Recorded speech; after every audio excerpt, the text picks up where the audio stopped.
Yes, people, welcome to another edition of From a Flared Eye View on Pi Radio, hosted by myself, Flawless Mr. Take Note. I'm joined by one of my fellow co-hosts, Mr. I've seen more in the night than you've seen in your life stroke.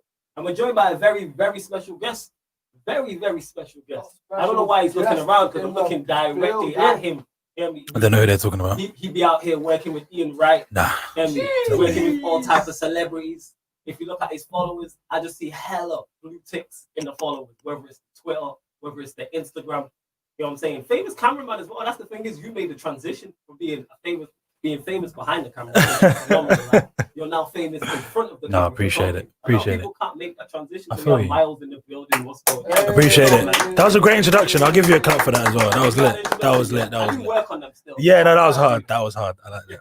Yeah, thanks for having me, boys. Nah, man. Each and every time, it's good to have you down. First and foremost, man, how's Manchester been so far? Yeah, it's good, man. I haven't been down here in, 6+ months. I can't remember when the last game was that we had, but it has to be that minimum, no? Okay, yeah. Like, whatever the last game was. Manchester City, wasn't it? Yes, it was. And what was the date of that? I don't know. Bro, we're talking the whole year. We're talking the whole year, bro. That's wild. Wild. Just before we even get into that, so I want to ask you on that. What's it like filming when people are going off, so when you say you might have a bad game, people start running. How do you keep your composure? Oh, that's the worst. That's the worst time because people are at just their most furious. Like they just hate life at this point. So yeah, it's not great. You get the people who then hate fan channels start to kind of vent their anger towards us. Maybe they'll give us a push and a shove, and usually the pushes and shoves come towards me because I'm holding the camera. Ah, right. So okay. I've got like a group of just 5-6 big black men normally backing me up in my corner. But that's good. Yeah, it can be quite hostile at times. I'll be real. We've had some mad experiences, but it is what it is, man. Football. I always say people shouldn't take football to heart like as hard as they do. No, they shouldn't. You take it to heart, but not like where you want to fight people and argue with people. I'm not with that. But I do get that when people come out of stadiums, they're at their most heightened because they've actually been and watched a terrible performance. And they're like, nah, I'm not having it. Home. Yeah, nah, they're not happy at all. I'm not having it. But yeah, we are now back on StreamYard, people. So if there's any issues, please let us know in the comment. We're going live to the YouTube, of course, but we're also live on the Pi Radio Twitter and the Pi Radio Facebook. So if there's any issues on any of them, just let us know in the comments and we will revert back to just using the Pi Radio YouTube. But yes, let's get into the Premier League results. Stro, give us the results of the weekend, please. So start on Saturday. Early kick-off Chelsea 2-0 away to Newcastle. Obviously Brighton away to Aston Villa. But the controversy. We'll get onto that. Yep. Guardiola's in the mud. He's not moving. You know what? I just wanted the result. You just taking shots at Pep. Trust me, mad shots. 2-0 at home to Manchester City. Yeah. This is what I want to talk about a lot. Obviously, Manchester United won 1-0 at home to West Brom. And then yesterday's game, great game, early kickoff on BBC. Fulham narrowly beaten 3-2. I did enjoy that game. That was a goodie. Sheffield United got beat at home to West Ham. Leeds, Arsenal, which is probably one of the biggest battles teams without actually scoring. Trust me. And the big boys 3-0 at home to Leicester. Come on now. Who did Leicester play Fulham? I don't know who the big boys are. Yeah, serious. I know Leicester play Fulham. I don't know. I don't know what he's talking about. Is Everton? Oh yeah, first goal in like 10 years. Oh, is what it is. Trust me. But yeah, you lot should be able to hear everyone in that. You know what I'm saying? Someone said, Stro, your mic's off. That might be on me. It might be Stro. I don't know. But you should be able to hear him now. Say something into the mic, Stro. Hey, can you hear me? Yeah, obviously, if there's any issues, let us know. But let's go to the Manchester United game. All right, let's go. All right, you want to start? You want to start in misery? Yeah. All right, cool. No, it's not what to start misery. I want to start controversy. So, okay, what's the controversy? Yeah, this man was taking off VAR from the Liverpool Leicester game because this is the same man that during the Van Dijk challenge openly admitted he didn't know if he could actually check for the red card. You don't admit them type of mistakes. You can't. You do not admit them type of mistakes. Go to the grave, man. Yes, them type of mistakes go to the grave. Yeah. So then, obviously, he then gets appointed as the VR official for us at Leicester, which is a big game. Both sitting in the top four. Both, if we win, could go back top. you can imagine Liverpool's reaction to that. Yeah. Then he gets moved, right? And then he gets put on the referee of your game, which I thought, this is actually going to be interesting. And this man, just the controversy just surrounds him.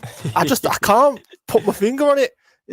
And it's like, so I went downstairs, came back up, and then boom, Sam Gallagher, or I think that's what he's called, gets kicked by Fernandes. Now he slightly wins the ball. It's a clear penalty. Oh, yeah, it's definitely a clear penalty. Like, there's no arguments for me. And then I'm looking, and I'm like, right, VR are going to look at it, fair enough. And then they send him over to the monitor. Okay. And as I see this,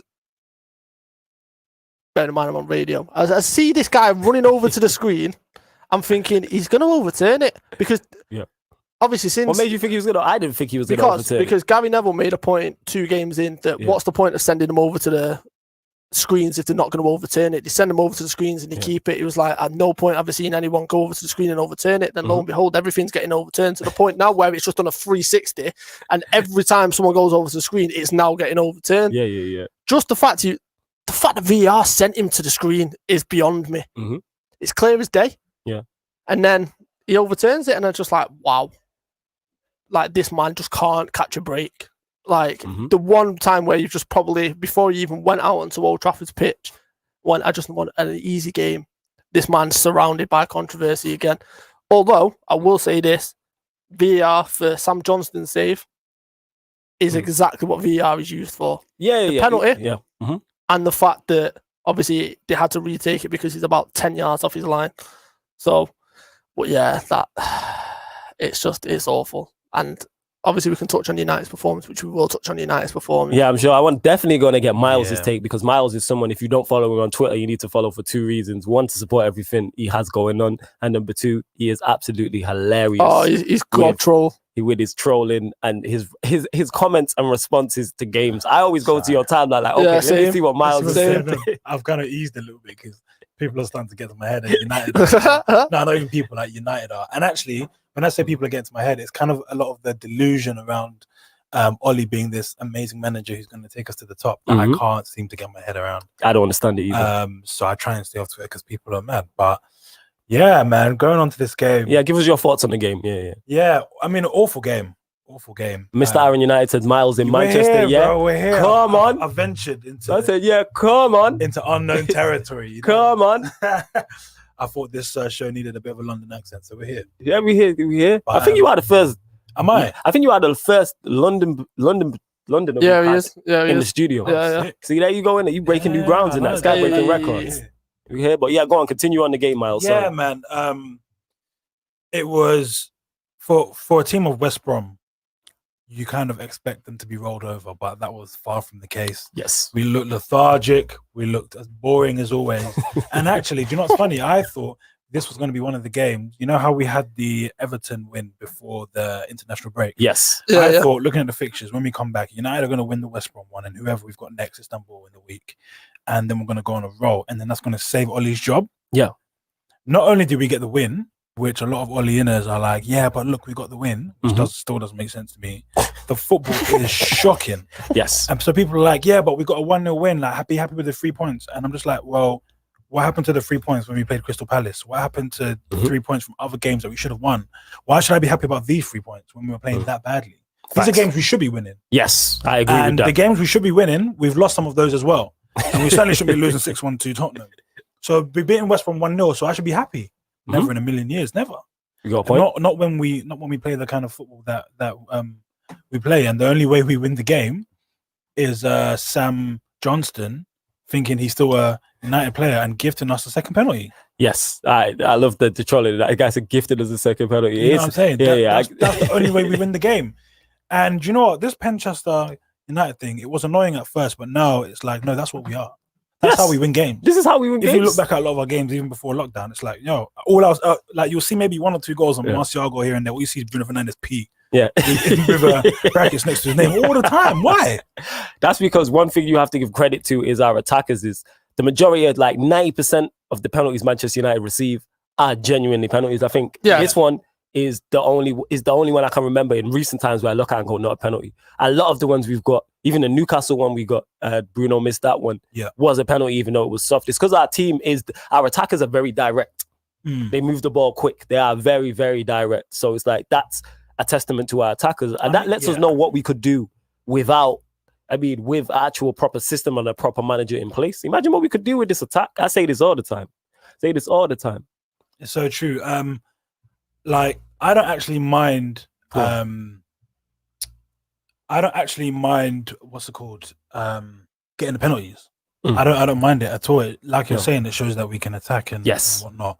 But everything else is just so mundane. If we can attack, why are we just winning penalties? Why are we not beating these teams 3-4? That's true. With the attack that we do have, I don't understand why we're not beating teams much more. Like facts. I just don't get it. And yet people are trying to come to me on Twitter saying, be happy with the win, blah blah blah. United are still doing bits. Like it's like we're not doing bits. We're still like mid-table. You know what I mean? Yes, we ain't doing no bits. What bits? We ain't doing no bits. But listen, people on Twitter will make it seem like we are the greatest team. We are the greatest team ever. Yeah, and it's just not the case. It's not the case at all. To everyone who's watching live on YouTube right now, please make sure you hit the like button.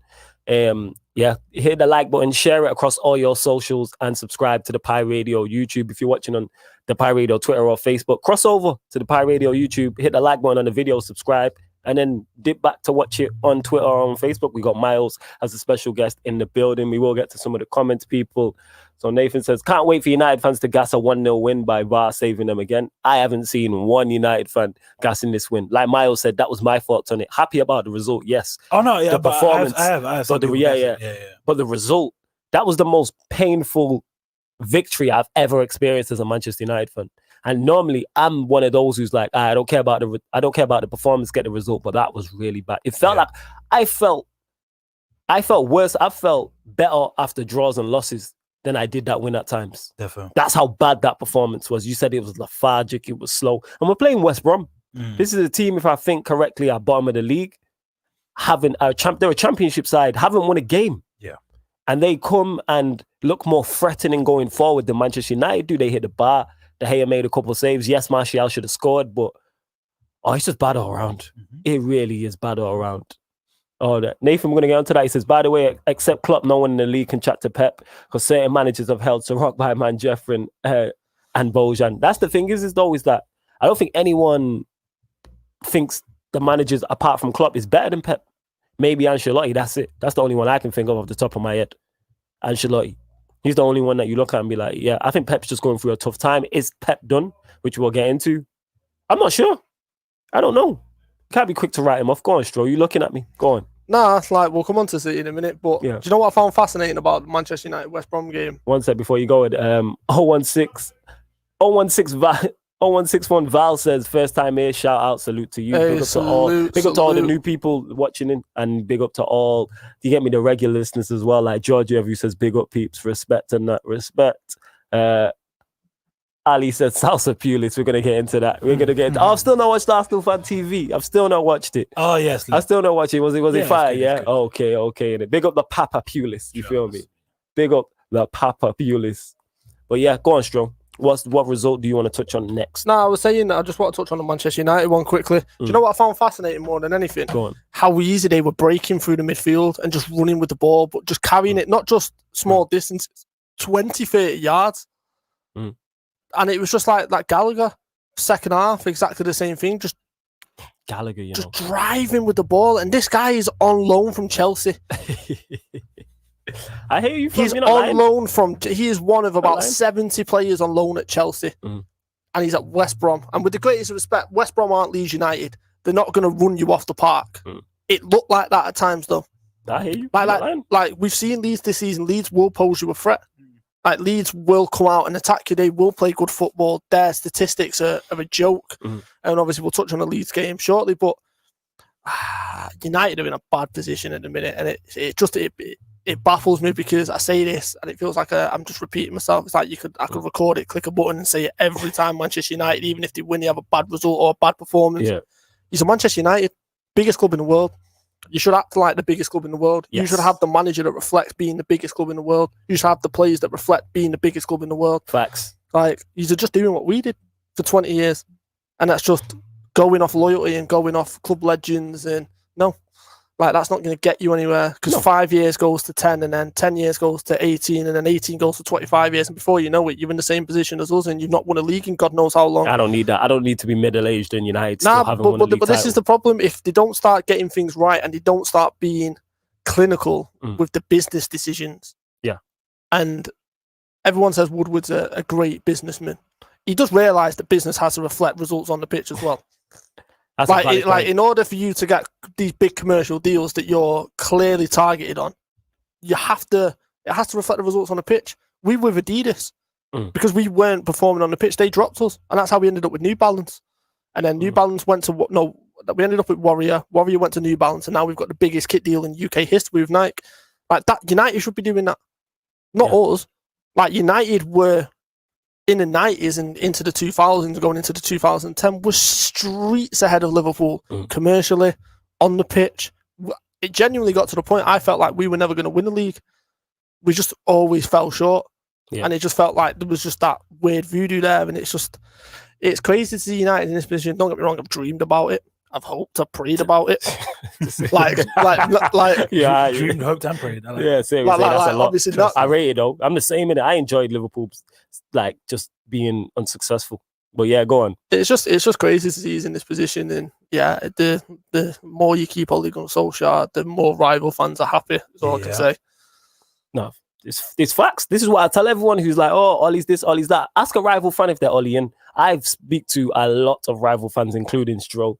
Ask it, no matter if it's City, I've asked Arsenal fans, I've asked Chelsea fans, I've asked Spurs fans. Ask anyone, just any Manchester United Istanbul fans are Ollie in. Yeah. Yeah. Ask any rival fan. As a Manchester United fan, please ask any rival fan if they are Ollie in and watch them light up. Watch their face light up. That should tell you everything you need to know about Manchester United. Okay, if you're a United fan and you're an Ollie in fan, and fans from other clubs are saying Ollie in, you should know there's a problem there. The fact that they can see what you can't, and they can see what those of us who are Ollie out can see. And a lot of people need to wake up, really and truly, because how can we, like, do you really want to carry on this kind of inconsistent? I know people are saying, oh, he's bringing back the kind of vibe to the team or whatever. Well, he's not bringing a philosophy. He's not bringing any kind of tactics or style. Do you know what I'm saying? So facts. Big facts. Big sigh. Yes, big sigh. But okay, we'll move on to... Actually, Miles, I'll ask you, what game do you want to touch on next from the Premier League this weekend? I mean, I want to hear a bit more about the Salsa Pulis. Okay. That guy there. With hey! the jet black hair. Yeah, I just want to put this out there. Tony Pulis over the Salsa Pulis all day, every day. I'm just letting people know, yes. I mean, we started that propaganda. If Oli gets sacked, you give me them two. I'm going. Yes, I'm going for Tony Pulis over the Salsa Pulis. Yeah. But, definitely. Yeah, no, that was terrible from Arsenal. That was horrible, actually. Aubameyang looks like a shadow of his former self. Hey, I just want to say the way he has reverted from a striker to a left wing back is amazing. He's one of the best left wing backs. I just want to say in the country. Considering Firmino can't score goals, he's on the same amount of goals as Aubameyang this season. That's fair. I think of the way Aubameyang has become a left wing. It's like Roberto Carlos in his prime. It's ridiculous. I mean his attributes suit that role. You know, tall, strong, quick cases, yes. You know, good defender.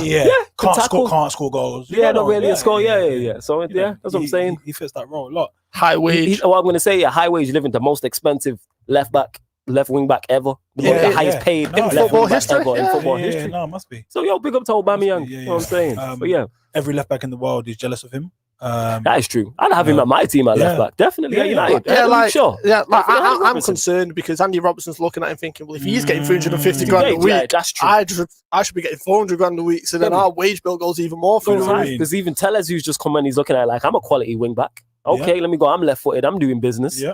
Maybe I should have been on more. Maybe my deal that United gave me, I need to look at this already. You know what I'm saying? There's like Robertson, Digne. These left backs are going to be looking at it like, Shaw's played well this year so far, this season, even though I'm not his biggest fan. He might be looking at it like... Even Bertrand's looking like, what's going on here? What's going on? He's played well at Chelsea. That's what I'm saying. But yeah, salute to Aubameyang. He's out here, man. I think he might make team of the year still.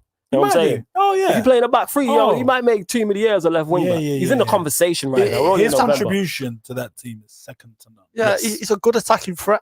And that's why you pay that kind of player the money that you pay him. That is true. That's why That's why you pay your left wing backs the big bucks. That's why you fork out that amount of money. Yes. you know, to keep him. Yeah. That is true. Yeah, Arsenal fans in the comments, please let us know. Because, I think he's because one of your here's better the thing that players. we've not touched upon. He's Yeah. doing Willian's defending. Mm. Because That is Willian's true. in front of him. Yeah, He's also on a big wage. that is true. Willian is also, and he's another one who has been playing well, not as well as Aubameyang, but he's been doing well according to the Arsenal fans I've seen on my timeline. So yeah. But what do you have? And then again, you also have players in the team who are like leader type players. Players like Pepe, who when something's going wrong, yes, headbutt, man. You know that? Definitely. Just nut someone real quick. Definitely. Just headbutt somebody. Just headbutt him. So it is, man. Like people have been saying for the long time, he's out here paying. He's out here playing in installments. He's like, all right, let me do something to show you, like, I'm here. That's of course. That's what it is. No. But yeah, your thoughts on the actual game, Miles. We'll start with you since you brought it up. So like I said, terrible game from Arsenal's point of view. Aubameyang looking toothless after he's got his contract. He's just not performing, and you can see how desperate he was to score. One ball that was put in over the top, and he kind of lashed at it, and it went far and wide. So yeah, and then obviously apart from that, they just the whole team looked pretty toothless. I can't really pick out anyone that's really put in good performances as of late for Arsenal. And I always knew that Leeds was going to be a tricky game for them. And it proved to be very, very tricky. The bad thing for Leeds was that Leeds aren't built to pick a team apart. They're built to play on the counter-attack. So I say that because as soon as Pepe gets the red card and Arsenal put 10 guys behind the ball, then Leeds find it difficult to break them down. And I feel like if Pepe had stayed on the pitch, a goal would have been scored either way. But Leeds would have had more of a chance to score a goal. That's what I think anyway. As soon as Arsenal put two banks of four in front of them, they just couldn't break them down. They made a lot of silly choices in the last few minutes, putting weird balls into the box that just didn't do anything. So yeah, man. I personally love to see the demise of Arsenal. It's wonderful to me. Oh yeah. And I'm just sad that Leeds weren't able to capitalize on hitting the woodwork, however many times they hit the woodwork and all them kind of things there. So yeah. Yeah, Leeds, because like we said, we talk about Leeds and how they play and them going forward and how they create chances, etc. Are they a top? Like, I do rate Bamford, but are they like a clinical striker away from being a great side? Yeah. Like if you put Danny Ings in that side, for instance, I'm looking at. So I'm just talking about Leeds last season in the chat. I watched every game of Leeds last season. You're a big fan of Leeds, yeah. And then obviously I've watched every game of them this season, obviously because of where I live and stuff like that. Leeds created the most chances, and I'm not even just talking by a country distance in the Championship last season. They were first in chances created, in shots on goal, right? Here's the problem. They were third bottom in conversion of them shots, which is why they went out and got Rodrigo. Right. Spain's number 9. Yeah. Clinical on his day. Yeah. You're seeing him tearing up Chelsea for Valencia. He's a unbelievable talent, right? Bamford started well. And I've said this from last season. Bamford's more suited to the Premier League than he is to the Championship.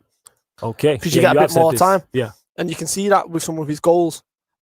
The issue with Leeds is there's that killer edge just isn't there. Like, I like Bamford as a player, and he's pivotal he's like a Firmino. He's pivotal to the way they play. Right. But he's not do you know what I mean? You need goals from other areas. So, for example, we've got Mane, Salah, and now Jota that we can rely on. They've not got that. They need that. Because that is the one thing which is going to ultimately cost them big points this season. Like that. That's 2 points dropped. They should have won that game. And comfortably. They had 24 shots. Yeah. No, 25 shots on Arsenal. Yeah. About 11 of them were on target, and they hit the post 4 times in the bar. It's a battering. Possession says everything. Like, fair enough, Arsenal went down to 10 men, but they should be punishing teams in that situation, and they've just not got that clinical edge, and that will cost them this season big points. I've said that because people spoke on them and waxed lyrical about them going forward, and that's all well and good. But we know defensively, even though against Arsenal they were okay, we've seen them they've conceded a lot of goals. If you remember correctly, I think their first 3 games it was something like 9 goals. I know they conceded 4, and then Liverpool, 4 to Fulham. 4 to Fulham, who are not good. So what? That's 8 by itself, and then I think they conceded 3 the next game. So you're talking 11 goals. Obviously, they didn't concede against Arsenal, but and then obviously 4 at Crystal Palace as well. So this is what I'm saying. So it's kind of like, are they in 4 to Leicester? Are they in trouble? 4 to Leicester. See, this is what I'm talking about. That's what 4 4s.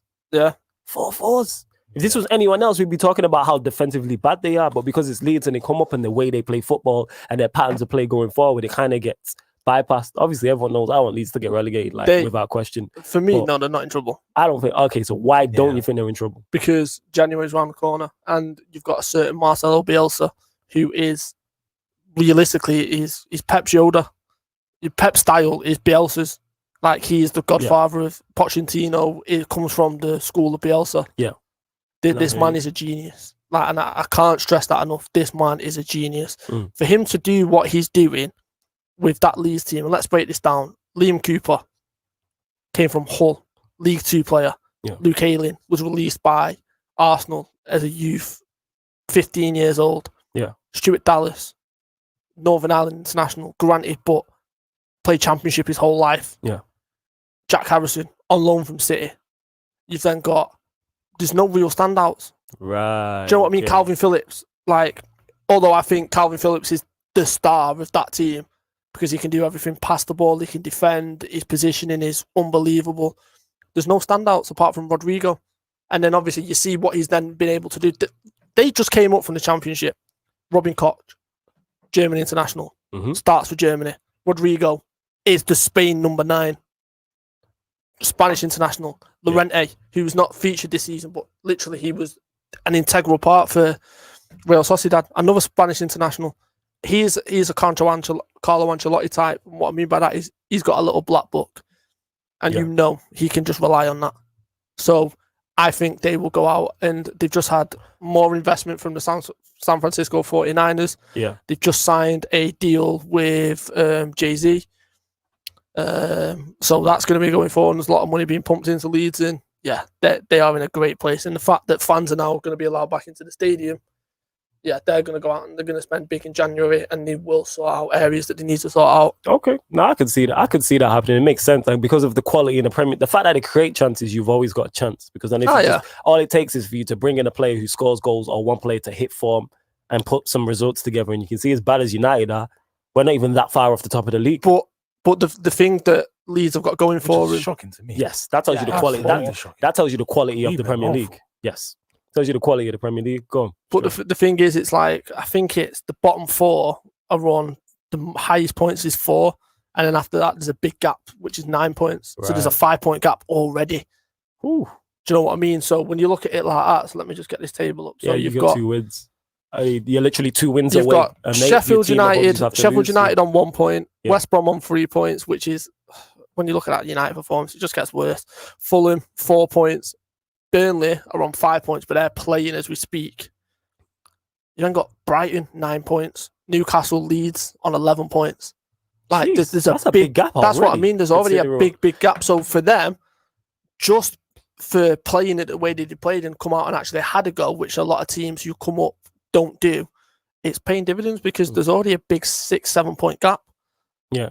No, I hear that. Nah, but we'll soon find out. But I've said this before, like, the quality of the Premier League isn't that good. And it goes to show, if you look at teams that have had quote-unquote bad stars, like I use United as an example, even Manchester City, you're only 2, if you win 2 games in a row and the teams above you drop points, you're right back in it. Yeah, literally right back in it. This is why we've had Southampton top of the league. We've had Leicester top of the league. Villa. We've had Aston Villa. That's the team who just scraped past relegation on the last day. I know. Aston Villa. It's mad. Yeah. It's mad. Get to some of the comments before we get into Pepe's madness with the headbutt, which was crazy. I saw we rattled an Arsenal fan in the comments. Oh, yeah. Shout out. Yeah. Shout out, Don Nathan. It was good. I was reading that. Don Robbie says, big up, flawless. Salute to you. I see you everywhere. That emoji's fire. I mean, that profile picture's fire with Lingard and Ronaldinho's face and that. Lingardinho and that. You get me? Lionel Jesse. Shout out, big up Josh. He says Miles. He says Miles all the way from the States. All the way from the States. He's always supporting. He says Miles wants all the smoke from the Arsenal fans. I need it. Fat Omar Mali says, yes, my bro. Salute to you, Omar Mali. Yes, I recognize that name. Yeah. He's another one who's everywhere. Nathan also says, I'm not going to lie, the way teams know they can hit Leeds is by putting someone on Calvin Phillips, and then that shuts down their midfield. Plus, they like the Leeds press, so it leaves our front free on the halfway line. Okay. Hear me. And once we get the ball, it will be a 3 versus 2. I hear what you're saying. I think Leeds can we know Leeds, we spoke on it defensively, and everyone was waxing lyrical about them, especially the early parts of the season. I said on the show, yes, it's all well and good going forward, but what happens when your attacking play doesn't work, your players are off form or whatever, or you come up against a team that's defensively playing well, you have to be able to grind out results from time to time, because Leeds may create a lot against you, but you're always going to get chances. Oh, yeah. But bear in mind, Manchester United will probably play them, probably not. You know what I mean? We'll probably have one shot on target or something like that. Omar Mali says, Miles in money. Yes, Miles is in money. He's Yes. here, live, In the flesh. It's not a hologram. You know what I'm saying? Manchester. I escaped the lockdown. They couldn't hold me down. There we go, innit? So yeah, you lot don't be snitching and that. But everyone who's, before we get into it, everyone who is watching live on the Pi Radio YouTube, please make sure you hit the like button and subscribe to the channel. Share it across all your socials from a Third Eye View on Pi Radio. But yes, we are going to get into the headbutt from Pepe. It's strange because I've never, from what I've that was seen. wonderful. No, I loved it. Go on, talk about I loved every second about that headbutt. It kind of represents everything Arsenal are about. No, in all seriousness, it was mad because I didn't even know what the beef was about until they showed some replays afterwards, and all it really was them trying to get in each other's heads. And Pepe, it looked like it didn't even take a lot to get in Pepe's head. Do you know what I mean? Like, it was very, very easy. So don't know what he was thinking. Footballers know that when you headbutt players, you're going to get sent off. Facts. It even got I think it was Gary Neville to do his customary ooh like on the freedom. I love that from Gary Neville. It's great. It didn't make any sense to me, like, at all. I was so confused by the whole thing. Like, that is one of the lesser reasons to headbutt someone you'll ever see. There's been madness that have happened. Look at the guy. I don't know what game it was that had his scrotum grabbed twice. It's Callum Patterson. I did see Cardiff. He was away to Preston, and basically the defenders grabbed it twice. And the first time he even looks at the referee and goes ref, and then he does it again. Yes, Sparks. Big up Sparks in the building. Man, like Sparks, big S. Yeah, so like even like something like that is reason to headbutt someone or do something. But I didn't understand what Pepe's thing was.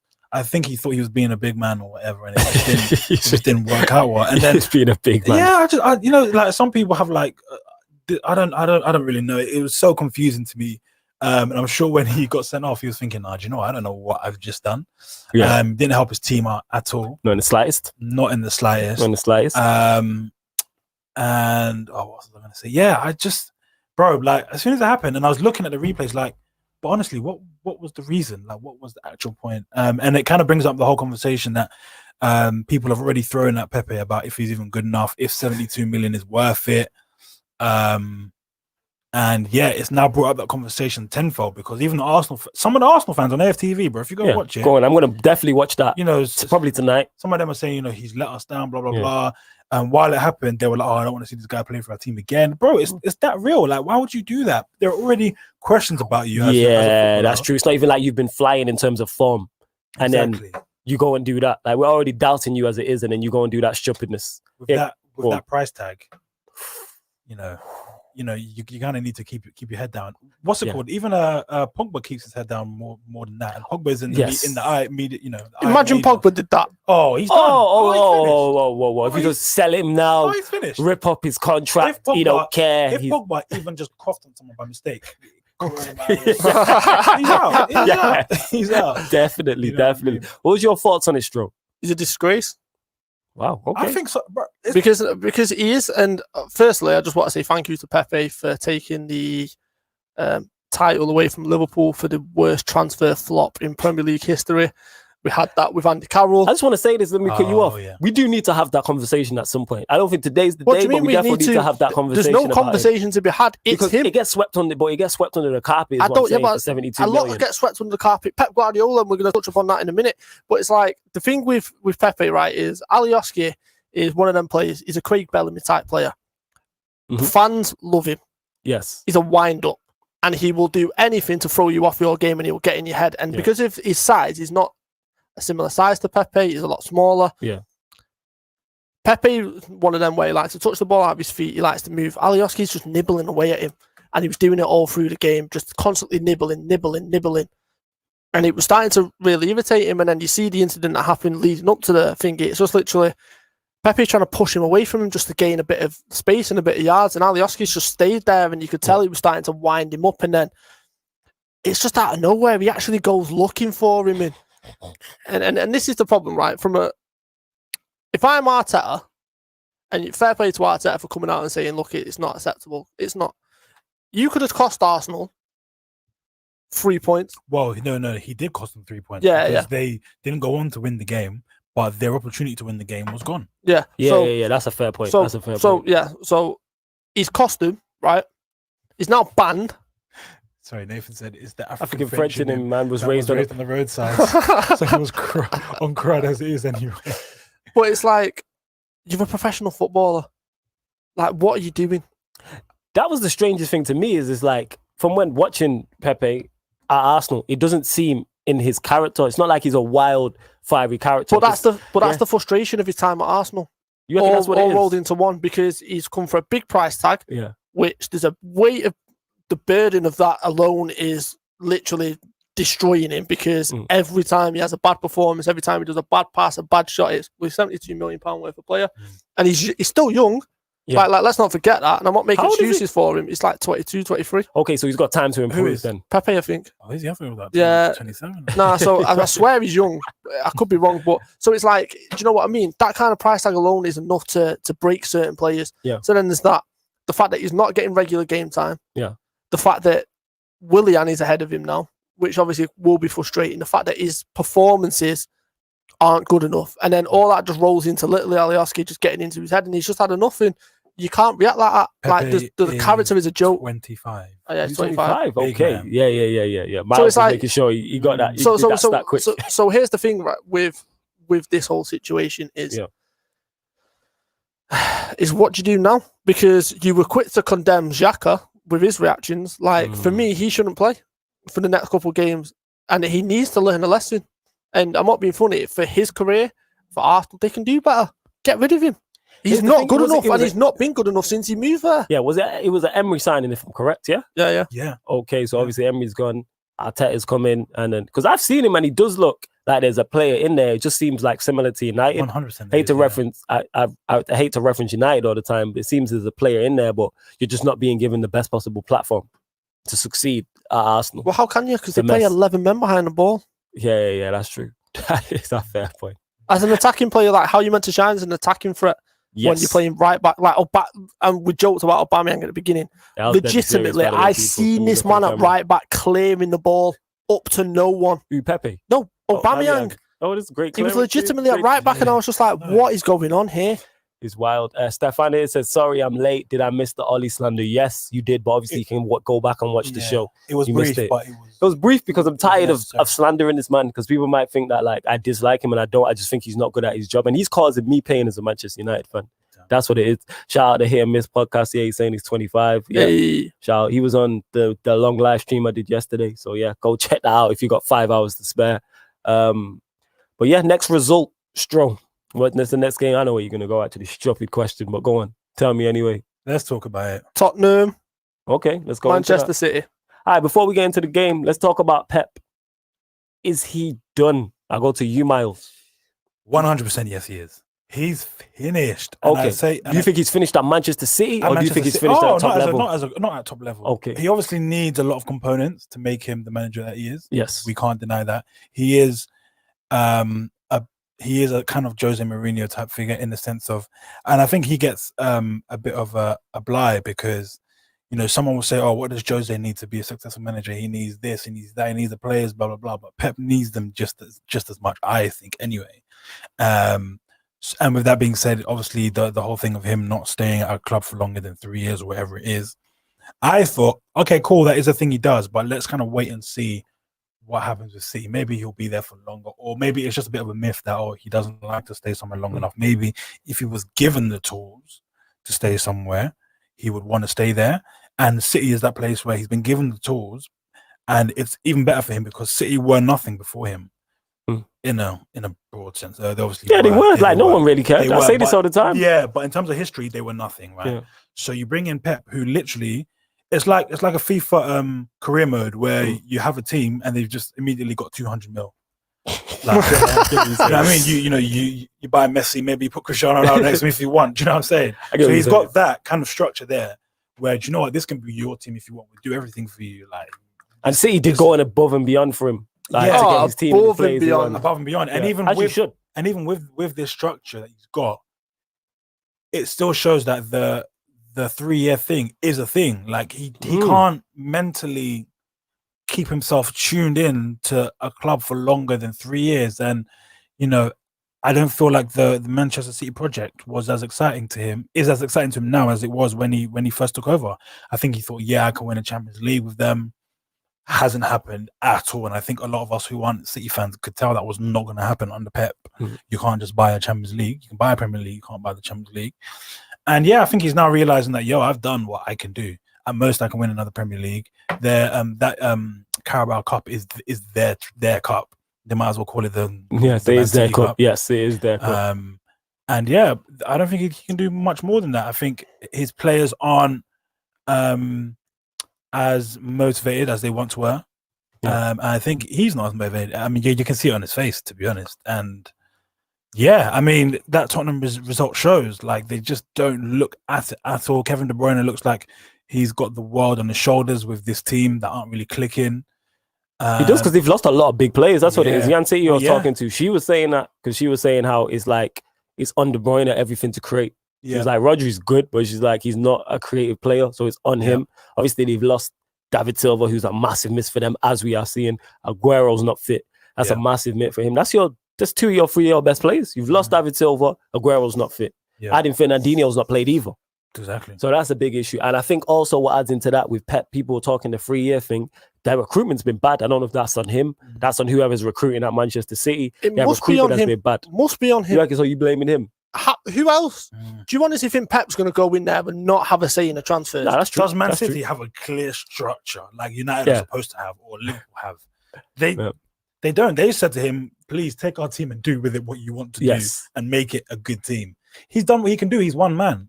He's not going to be able to take this team and now make them win a Champions League and out of nothing. You can't buy a Champions League. You need that Real Madrid structure in place to then give a manager those tools to go and do what he's doing. But Man City literally said, look, we're going to create a new career mode. We're going to make you the manager and please win us a Champions League on what's Legendary. Is there one? Legendary, I think, is the ultimate legendary. Please win a Champions League on Ultimate. You're not going to win one, bro. You can buy Messi and whatever, but you do struggle. I had to lower the level on FIFA when I was playing my career. You know what I'm saying? And I signed players. You know what I'm saying? I signed players and I was just there struggling. You know what I'm saying? Struggling. Side is grilling me for So Saeed says, where's the fresh trim miles? Haha, big up the man. Salute. Yeah, man. Salute to Saeed. Show me where I can get one. I was on the Straight Jacket podcast, just before this. So make sure you go subscribe to United Central. Aaron was here before. Make sure you subscribe to Mr. Aaron United and also subscribe to Miles' channel. Make sure, man. Subscribe to his Rose because his channel will be cracking jokes. We did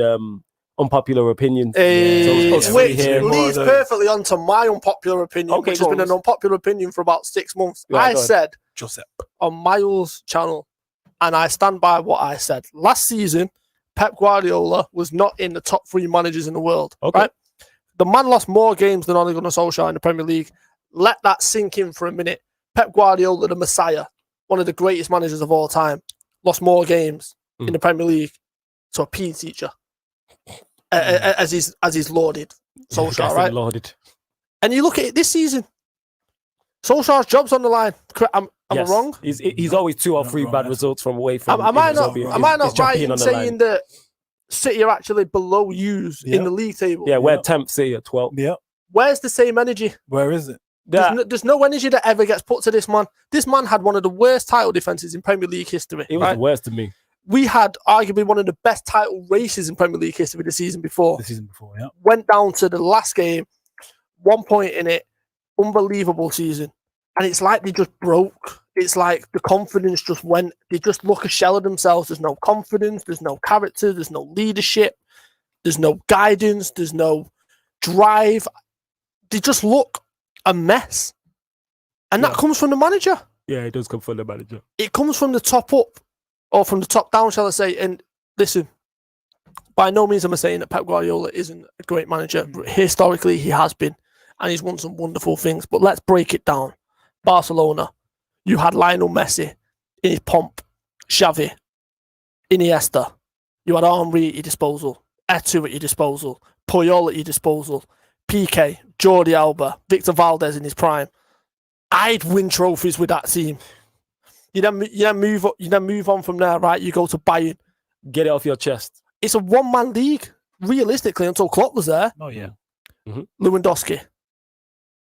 You literally just picked him for him, thingy. Mats Hummels. Xavi Alonso. Don't say any more. That spine, and then Neuer in net. Robin, Ribery, Thiago. Like, really? And then you go to Manchester City. And you've literally just got a funding like no other team in the world apart from PSG. And you can do what you want. This man spent 500 million on defenders. Yeah, I've said this again. His recruitment hasn't been good in terms of what he's replaced. Let's break down these defenders. Right. 50, 60 million on Benjamin Mendy. Yeah. The man can't play 20 games in a season. Yeah. You breathe on him and he breaks something. 50 million on John Stones. Who signed that off? Yeah, the John Stones one. That's like the Pepe one. That gets swept under the carpet. People give Harry Maguire a lot of stick about the 80 million. But John Stones 50 million. But then again, that's because City are pretty much nothing as a club. I've said this. Yeah, they are Manchester City. Care. Yeah, that's I've said this. Who signed that off first and foremost, right? Then you've got Cancelo. Decent signing, right? Yeah. Kyle Walker for 50 million. For me, that's questionable. Look at him. That's a lot of money you've just stated there. Yeah, like 200 million or something. Yeah. Oh, bro, on his back Right, line. yeah. And then Laporte, unbelievable sign. That's the only one I can look at right to this point where I say that made sense. Right, Diaz, jury's still out. He looks solid. He was good at Benfica, but I'm sorry, when you spend 500 million on defenders alone, and yet you're talking about you need a whole new revamp. What?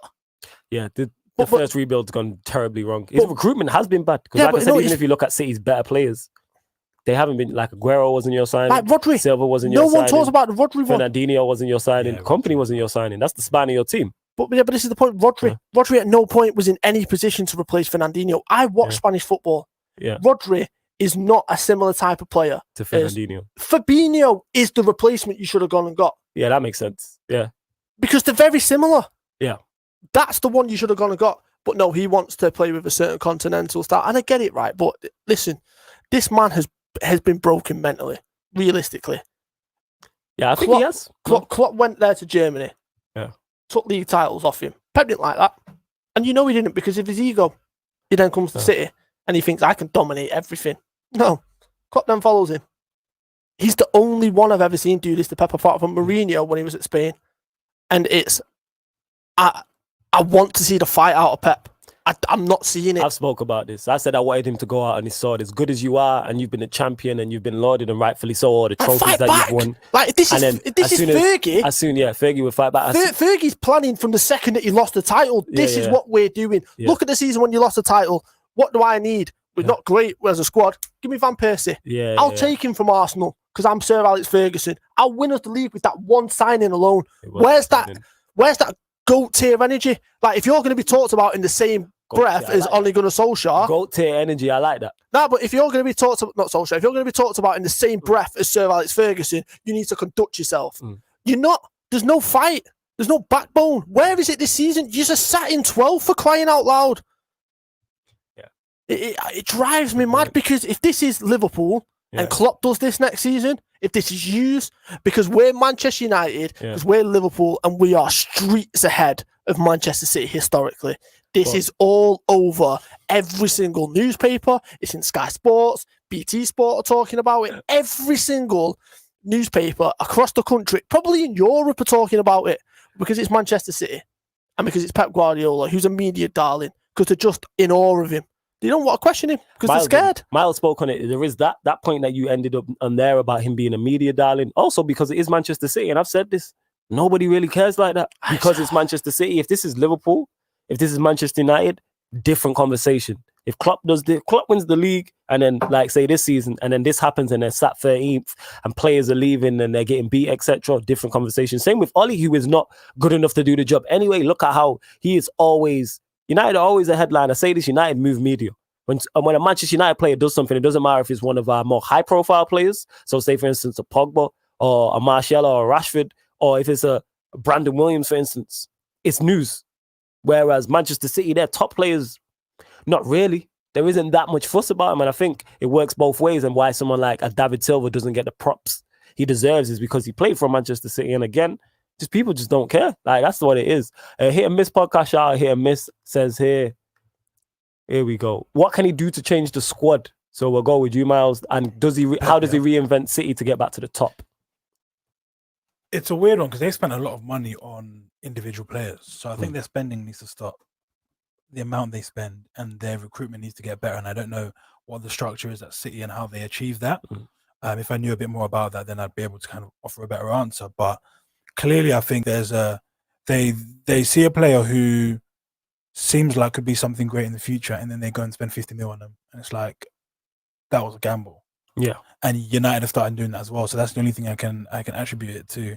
So I'd say just first of all, your spending is madness, and then they need to start going for like proven players, like even some Premier League guys. Like for example, Pep needs to get out of his head in terms of like the kind of style of football he wants to play. You go back to what Stroh said.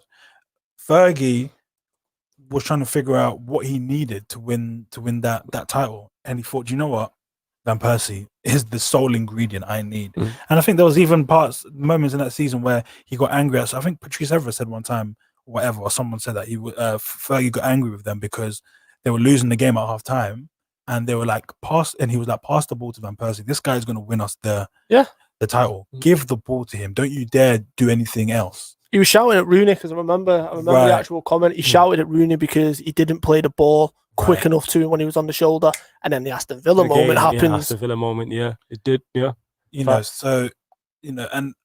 so I really can't tell you, but what I do believe in generally is Premier League proven talent. A lot of players do come here and shine, but it takes people a while. It always does. There aren't many players that come here and they kind of hit the ground running and like on a consistent basis. So I'm looking at someone like Jamie Vardy, just as an example, to say, how has he not been poached from Leicester yet? How has someone not just said, I don't know what he's on now. He can't be on 200 bags. Yeah, I don't think he's. I think he's on less than Aubameyang. Put it that way. Yeah, how can someone not have gone 200 bags? Here, well, Arsenal did do. Was it? Was Arsenal did try and sign him and he turned it down? Arsenal, but Manchester City, Aguero can't play a season. Yeah, we know this. Jesus is not the answer. If Jamie Vardy goes to City, he wins another title. Exactly. It's that easy. Because it is that easy. The amount of chances that Manchester City create, like that's what makes me look at Jesus funny. Like, how good are you? Because he's the one who divides opinion. And I look at you and I'm like, City create a lot of chances. And then not just that, is you get the best out of Mahrez because they played with each other. That's a very valid point. Yeah, if someone knows him, it's Mahrez. Yeah. That's like he overcomplicates things too much. And Jan said this so many times in regards to whenever it comes to the Champions League, and he messes about with his team like he did it with us in the 2 legs. In it is literally that easy. So you look at us, right? James Milner, free transfer, Premier League proven, Premier League winner at that point. We didn't have that experience, leadership in the dressing room. Manchester City need that now. Where's the leaders? Where's the characters in that dressing room? Where's the people that are going to take the game by the scruff of the neck at half time and dig someone out because it needs to be digged out? You've got it in Bruno Fernandes. You've not had that for a while. True. And look at the difference it makes. It automatically makes people just up the game. It's like, for example, Company, whenever you'd go to training and you were new signing at Manchester City, he would tell you, these are the expectations. These are the levels you need to reach. Henderson is not a great player, right? In terms of technical ability, right? You cannot underestimate the job that this man does off the field. As a leader on the pitch, the man never stops talking, and he will. Yeah, the benchmark. Like you need someone to set the benchmark aside from the manager. Yes, and they've not got that. But even then, like, did Pep do that? Because I always seen Arteta talking to all the players a lot of the time. So it seemed like a thingy down, and then you lose Arteta, you lose Company at the same point. David Silva's now gone. Right, they are in a mess. Yeah. Andrew Ellis says Manchester City lack leaders on the spine like Manchester United. Yeah, they do. Like I said, the spine thing is more so, yes, leaders are important, but to me, you need talent in there also. Like, you definitely need talent in there also. Just the guy saying, why was Sane so? Yeah, I was going to get to that. Shout out clearly, Sane, for me, the way I saw it was Sane had fulfilled his time there. Helped City win the title. When everything won everything, bar the Champions League, League with them. and he wanted clearly, he's a German guy. He wants to live out his dream, which will obviously be playing for Bayern Munich. Mhm. He's done everything he needs to do for City. He doesn't know them a thing, and he's like, True. "Boss, I need to leave now." Those kind of players, you can't not sell them. You can't not. The boy has done everything for you. You can't hold them down to, I don't really like it when fans are saying, "Oh, they should stay another season." Well, if they've won you stuff and they've, been a loyal servant to your club and they want to go and fulfill their dream, like them go. Cristiano Ronaldo. Yeah, let him go. They have to go. And then did he not? I don't know. Did he not fall out with Pep or something Yeah, like he fell that? out with Pep. Yeah, he fell out with Pep. So I think that added into it too. Like I would have made that up because Sané was key for them. He was something different. Yeah. Why they have their white players of quality. Don't get me wrong, Sterling quality, Mahrez quality, but Sané's more of a throwback in terms of extremely extremely direct, quick, could create, score goals. I think he's quite like, I thought Bayern Munich going for a steal. I think it was 50 million or something like that. That is a steal. That's a steal for a player. That is a steal. At his age as well. He's at a good age. It's just obviously him coming back. Now he's coming back from the long-term injury he had. But if he gets up to anywhere near that level he was at, whoo, jeez. But yeah, salute to everybody who is locked in, whether you're listening on DAB radio, online as well. Spark said this a couple of weeks ago. I'm going to say this again. Pi Radio was the most listened to online radio station, so salute to everybody who's tuned in. And if you're watching live on the YouTube, we also now live on the Pi Radio Facebook, the Pi Radio Twitter, and also the Pi Radio YouTube. So hit the like button if you're on the Pi Radio YouTube right now. Share it across all your socials and subscribe to the channel. Make sure you follow myself, follow Stro, follow JV, and also follow Miles across all platforms. I'm so sad JV's not here, man. Yeah. You and JV together would have been, but yeah, we're gonna make it happen. Get me? It's gonna happen. Must have the quality at 7. Is it a bit dodgy? Okay, I'm gonna look into that now if the quality is a bit, because we can always move back to just YouTube. Yeah. But yeah, Sporting Future. This will be the last point on it. Says City like a younger version of Aguero. Jesus ain't good enough to get them numbers. Aguero is that guy to win games on his own. All right, speak on Jesus. No, I'm not convinced by that guy one bit. He's not a suitable replacement for Sergio Aguero, and he scores goals every now and again and can be a decent striker, but there are chances that he misses. I'm like, yeah, this guy isn't.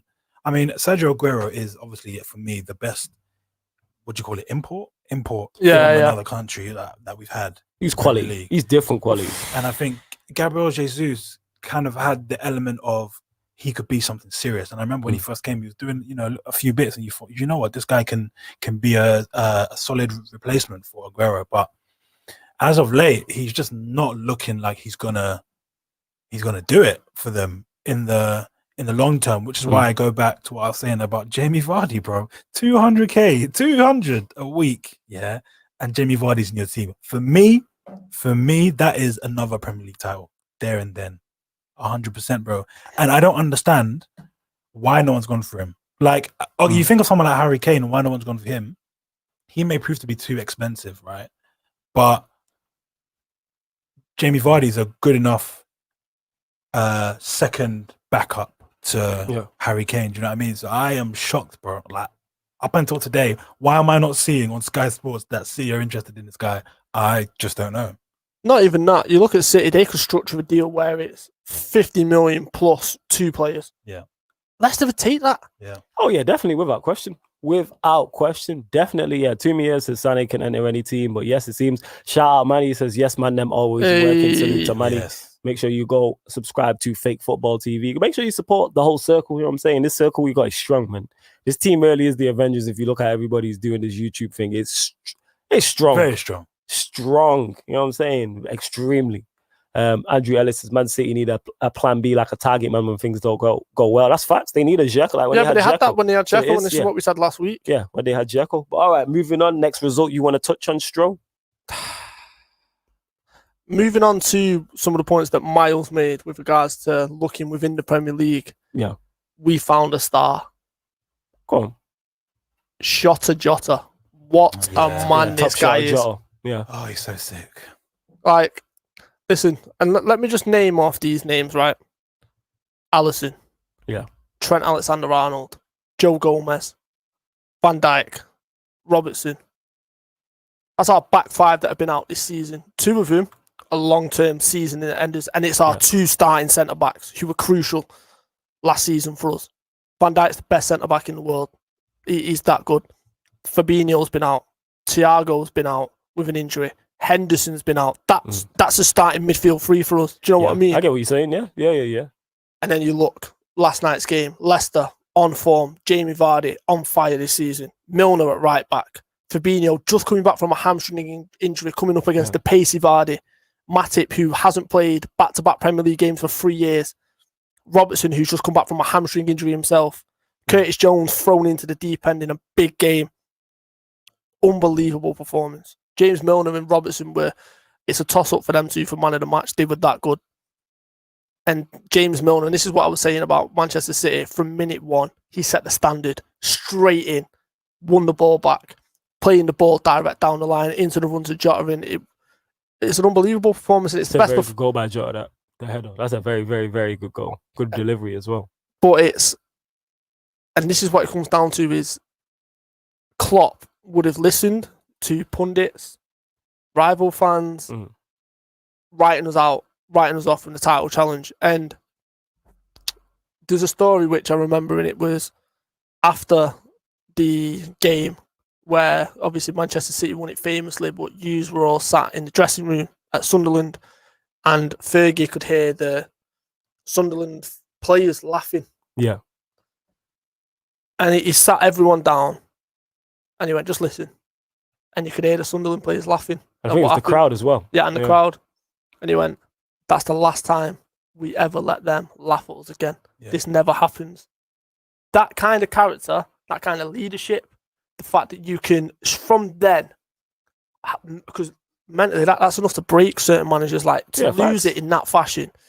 It was embarrassing. Might not recover. Exactly, but look at him the next season, dominant. And Klopp has got certain aspects where he reminds me of Fergie with his mentality, with his direction, the way that he can manage a player. How that didn't go in, I don't know, but go on, continue. Oh, was that Firmino's? Don't even get me started. Yeah. Well, we'll get to that. So I'm sure Miles will get to him too. Here's the thing.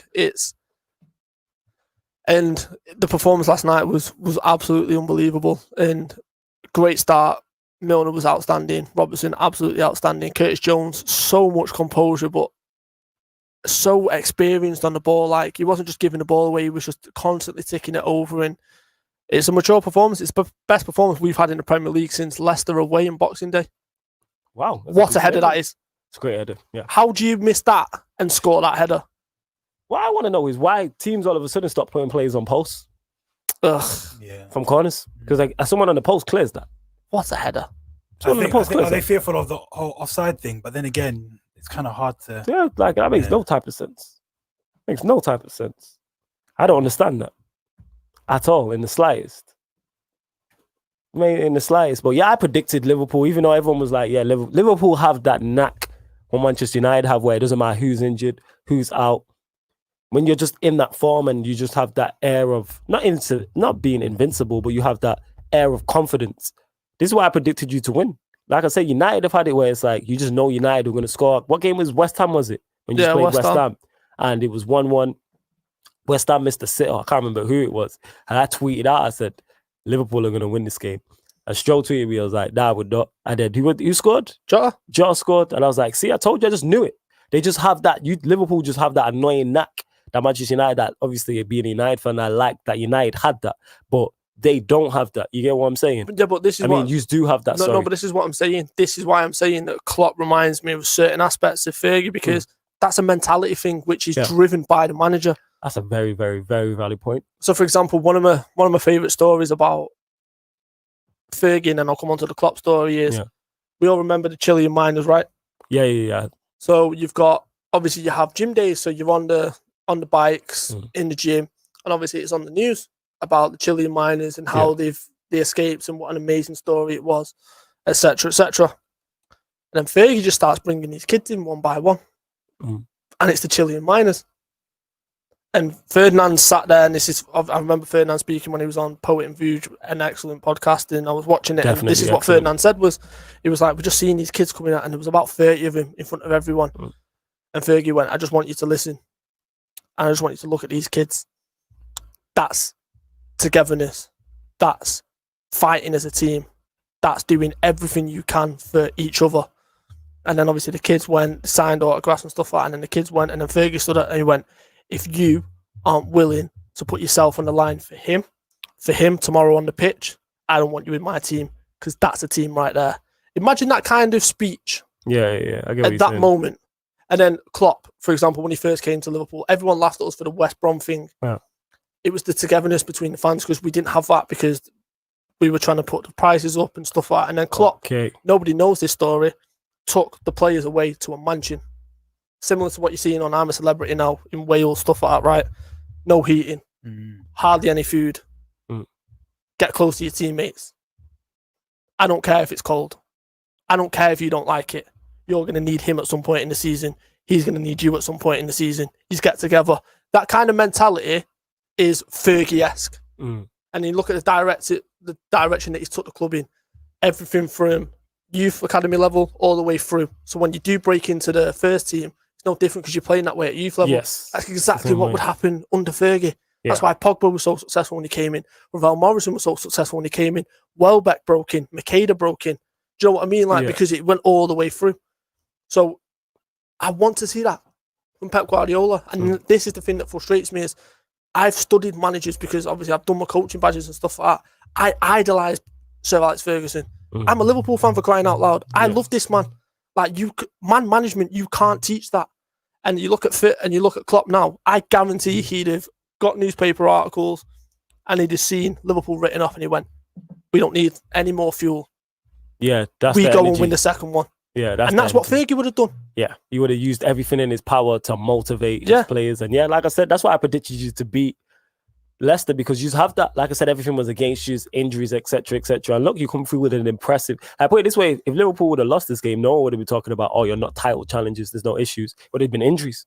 That would have been an easy fix, and it would be understandable. You're playing against Leicester, who are one of the better sides in the Premier League. He spoke about it. We just spoke about him, if he should go City, etc., how good he is, but didn't have a shot. Props to Liverpool. Yeah, that's what I'm saying. Like, props to Liverpool, and that's why I predicted you lot with the signings of Jota and Thiago to win the league again, especially with the quality around as well. I expected City to go much stronger in the transfer window in the summer than they did. Like, they really didn't do what Chelsea did. Is what I expected them to do. Oh, That's yeah. what it is. What's your thoughts on it, Miles? Yeah, it's quite interesting to hear that story as well. Who was it you were saying? Was it that the Chilean miners? Yeah, no, the huddling of the players. Oh, Fergie. I mean, not Fergie, Klopp. Yeah, which is quite an interesting one. I don't really attribute that. Well, I don't feel like I thought Klopp would be that kind of person to kind of have that management style. But it's interesting to hear that story. What can you say about Liverpool, man? They are the team, aren't they? Like, they won the Champions League, and you thought, oh, they're even the best in Europe, and obviously they weren't able to do it again. Fair enough, but in terms of English football, I mean, look at all the players they've got missing. They are still it. Do you know what I mean? They are still that team. They are still the team to be feared. Was it 64 games unbeaten at home? Yeah, incredible record. That's it's not even that. Sorry to interrupt. Mane's never lost a game at home for Liverpool in the Premier League. That's crazy. Quick question: Mane or Salah? Just if you had to have one and not have the other. It's difficult because Salah's just a machine. Like as you were saying earlier in the show, with regards to you've not really seen a foreign import coming in, hit the ground running. That was Salah on a consistent level, and he consistently bagged out 20 goals a season. Mane for me last season was our best player. Yeah, and you notice it when he's not there. Like even last night's game, for example, his finishing boots weren't there. No. He was a threat. Always. And he's something which not a lot of teams. I'd be more upset if we lost Mane. Yeah. Because he's integral into that front three. He's unbelievable. There's been games like, for example, when we rotated against Everton last season and he scored 2 and he set 2 up. Like, that's a Merseyside derby. They're tough games. We had Shaqiri on, Origi, who hadn't played at any point of that season. And Mane just literally ran that game from minute 1 to the end. Aston Villa away, Mane equaliser, and then sets Robertson up. Mane against Norwich. Do you know what I mean? Like, these are big clutch moments. And that's why I was saying, although I went round the houses with the stories with regards to Klopp and Fergie, is that mentality comes from the manager. And you look at City, they've not got that kind of mentality because Pep's not breeding it into him. Like, and that's where I said City will fall short, and that's why I genuinely think that Pep cycles up, because you hear the stories at Bayern Munich. I think it was Thomas Muller or someone else came out and said that after 2 or 3 years, he was mentally exhausted because Pep's on him. Yeah, all he the is. He's time. a proper drill sergeant, Yeah. so that's why you have to know when to move players on. I think And Fergie when spoke you on need it. to move on, and which Yeah. is why he's not stayed at a team for more than 3 years. Yeah, because I would pretty much hate to have Pep as a manager. Like, you see the way he's grabbing up Raheem Sterling's shoulder from time at the end of games and grabing him, and like, I'd be go grab you in your face and be like, yeah, relax, man. I don't need He's a this. bit much, so I can see that a Yeah. lot of This players is will become disillusioned with him. Yeah, this is why where he needs to be smart and just switch it up. You might only need. I'm not even saying get a whole squad. It might be only take out a couple players and bring in a couple players new, and then have the likes of Arteta and other people to get your messages across and stuff like that. That's where you use your team, so you're not talking in your players' faces all the time. Like, maybe get someone who is, if you're a drill sergeant, get someone who can get your message across in a more in a more friendly way. Yeah, but it's like, this is the thing about getting the message across, and this is what it feels like I'm just on at Pep, but I expect more from him because of how hyped up he is. Yeah, It's like, for example, there was a story with regards to Fergie, right? It was 2 stories. So Louis Sahar, when he was at Hughes, you were playing Everton away, scored 2 in the first half, and you were dominant, but he missed 4. Comes in, and Fergie's on him. How are you missing that? And he's like, I've just scored 2 goals, like with 3-0 up, like, what do you mean? And then he realised, because he set the standard and he wants you to be better than that. And then it's like, for example, he knew how to get a reaction out of certain players. Like, you couldn't shout at Nani. You couldn't shout at... Nani was crying the other day because he got a red card. Did you see it? I didn't see it. It's the second time I've seen him cry crazy. after getting a red card. Oh, Jesus. Nani, I like Nani. He's emotional, though, but I like it. He wears his heart on his sleeve. Yeah. But it's like, you couldn't just directly shout at him. So he'd go through Rooney. Yes. He'd shout at Rooney. And then Rooney would then spread the message across. You know what I mean? He'd go through Ferdinand to then spread the message across. Like, that's an unbelievable manager. You know your players inside out. How are you honestly not telling me that Kyle Walker is suspect defensively? Yeah, true. How are you honestly not telling me that you spent 50 million on John Stones and you can't even get a game on the bench? Nah, facts. These questions need to be asked. And this is what frustrates me, is the questions aren't being asked enough. Yeah. I love Pep as a manager, but he needs to do more. And if they go out the way they went out last season, there's serious issues. Nah, facts. All right, so moving on to this result. Chelsea win again. Top the table for the first time under Lampard. Man. Newcastle 0, Chelsea 2. And as we spoke on it here by the time myself, Stroll and JV. So I'll ask you, Miles, but guessing by what you just said there, do you see Chelsea as genuine title contenders? Or is it just good form because of the teams they've got? Or do you need to see more? They're title contenders because of the players they've got. And it has zero to do with the manager, because the manager has proven himself to be shocking when it comes to decision making. And the thing is, I used to really quite like Frank Lampard, but I've got a couple of friends that are Chelsea fans, my cousin mainly, and he absolutely can't stand him. And he's told me the reasons why. And I used to say, Ollie's better than him. And he's like, Miles, look at this and this and this. And he will show me, like, because he's a Chelsea fan, he studies Chelsea. He'll be like, why has he done this, done that? For the longest time, Kante not playing as a CDM, and Jorginho was playing there instead. Playing Jorginho when he's not having the best of games and stuff. So tactically, Lampard doesn't seem like he has been the guy or is the guy. But all it takes for Lampard is to put the right players in the right positions, and you've got a monster of a team. I've said this, yes. Chelsea's, we all looked at Chelsea's recruitment this season and kind of screamed a little bit, inwardly, like, yo, these men are on smoke. Yeah, I said that. I thought they had a great window to win multiple Premier Leagues, you know what I'm saying? So with Lampard alone, I thought Chelsea were not title contenders. The second Lampard sorts things out, as it looks like he has done and is doing, you can't not look at Chelsea. Chelsea are not the surprise package doing well. That's Tottenham for me. Tottenham are the team Chelsea are the team that, with the players they bought, Timo Werner, come on. Like, that is a kind of signing that we're talking about City needing to make. A Jamie Vardy, someone who just bags goals. They've sorted out Timo Werner there you go, boom. He's our goal scorer, cool.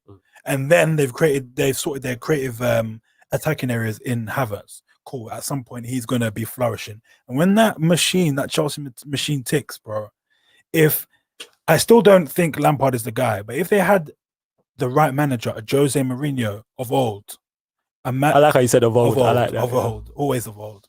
Then that could be a Chelsea team that we're looking at saying, you know what, if they win one title, that could become 2, 3 within a span of about 4 or 5 years. I agree with that. Everyone needs to be careful of Chelsea. Yeah. I throw that warning out there, like so much so. And Chelsea have been gifted. Oh, that's a bad miss by Werner, by the way. Yeah. Sorry to put you in. That's No, a terrible miss. Yeah, awful miss. Oh, Lord. Oh, whoa. And Chelsea have been gifted Liverpool's injuries, basically. So they need to go on a consistent run. Deal with. Are they playing Tottenham soon? Yeah, that's the next game. That's the next game. I was saying that because we were saying on live Massive streams. game. Yeah, That game could go any way though, because Lampard, like I say, is not a good manager for me.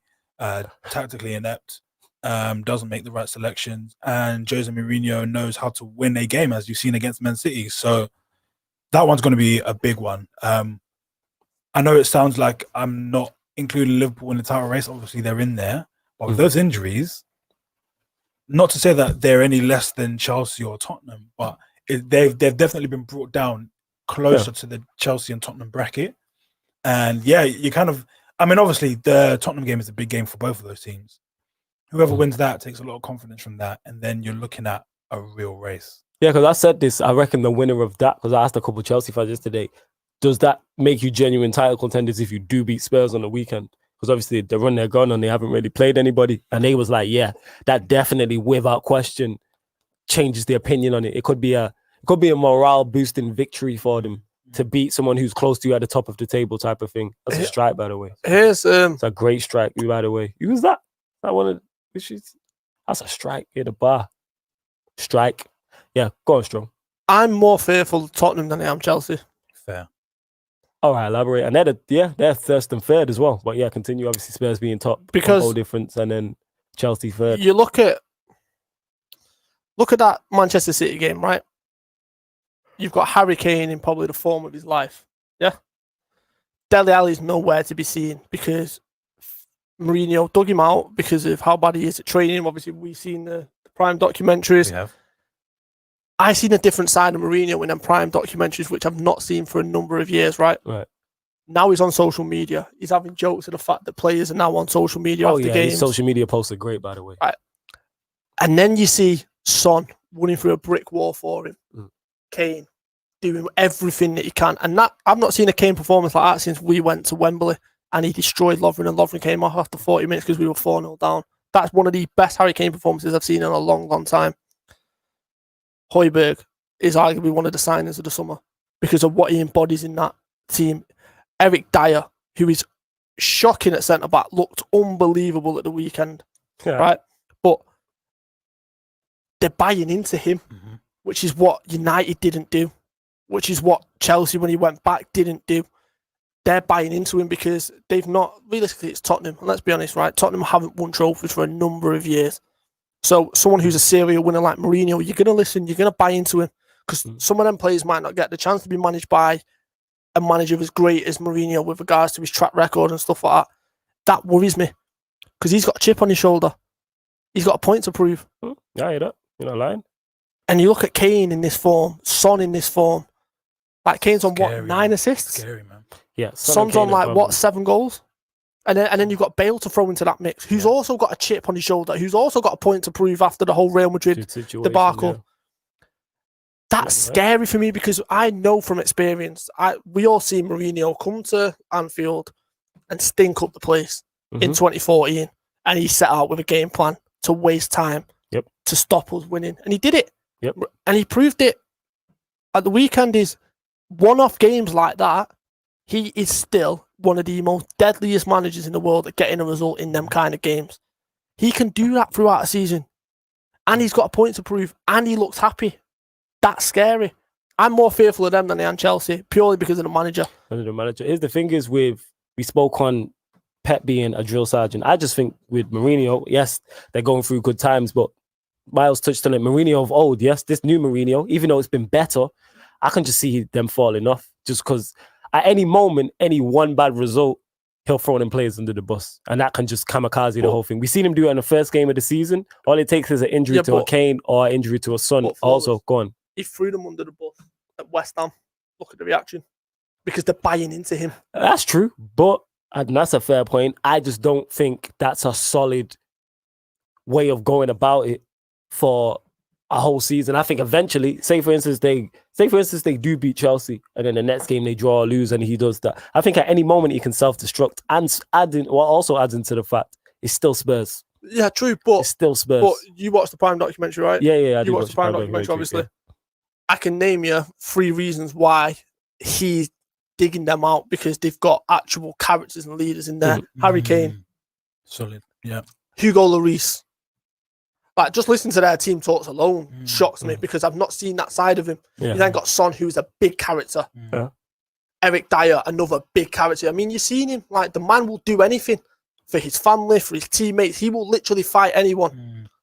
They've got Toby Alderweireld, another big, strong character. Some big characters, actually. You have big characters, but Aiden, Andrew's touching it there. He said Kane is cold, but then might miss a month or 2 every season, so can't see Spurs maintaining. That's what it is. That's a good point. Yeah. I see what Stroh's saying about their leaders. Yeah. But if we're talking about injuries, I can see Kane's bound to get one. If they had the kind of injuries that Liverpool have, are they going to beat Leicester? Like, No. right. No. So maybe what you're saying is completely right. All those names, I'm like, actually, damn, they are all mad leaders. But as what Aiden is saying is the second their main guys get injured. Yeah, Kane or Son. I just like to see them for a couple of games without them during this period in a tough game and see what happens. Yeah. I'm interested. Plus, as a United fan, I like Mourinho, but I couldn't take Spurs winning the league because we never hear the end of it.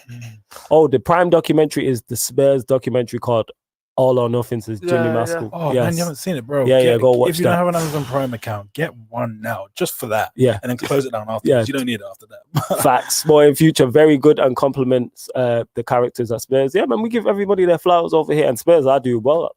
But I just think Mourinho, I think he's, like I said this, I think he's done at the top level. I don't see him winning a major trophy. I thought he was at the beginning of the season. The Prime documentary changed my mind slightly, and then I've seen the players buying into him, and it's like, and plus we're only 9 games in.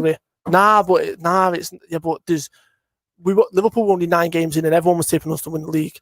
You can just see something's different, and that's my concern about them. You reckon I just don't really see them. I can't say that I'm not concerned because United ain't in the title race, but like, I don't see them as a legitimate threat, is what I'm saying. If 10 games in after this, we're 9. So if 20 games in, they're still there. Then I look at it like, I just look at it like, yes, they're 9 games in. Okay, we'll see. Over 38 games. All I'm saying, am I saying they're going to win the league? No. What I'm saying is, do not count them out. Do not count them out. Do not count them out to do something big this season. Realistically, if we're looking to that 38th game, what do you see the table looking like? In terms of the potential gap in points, all of that.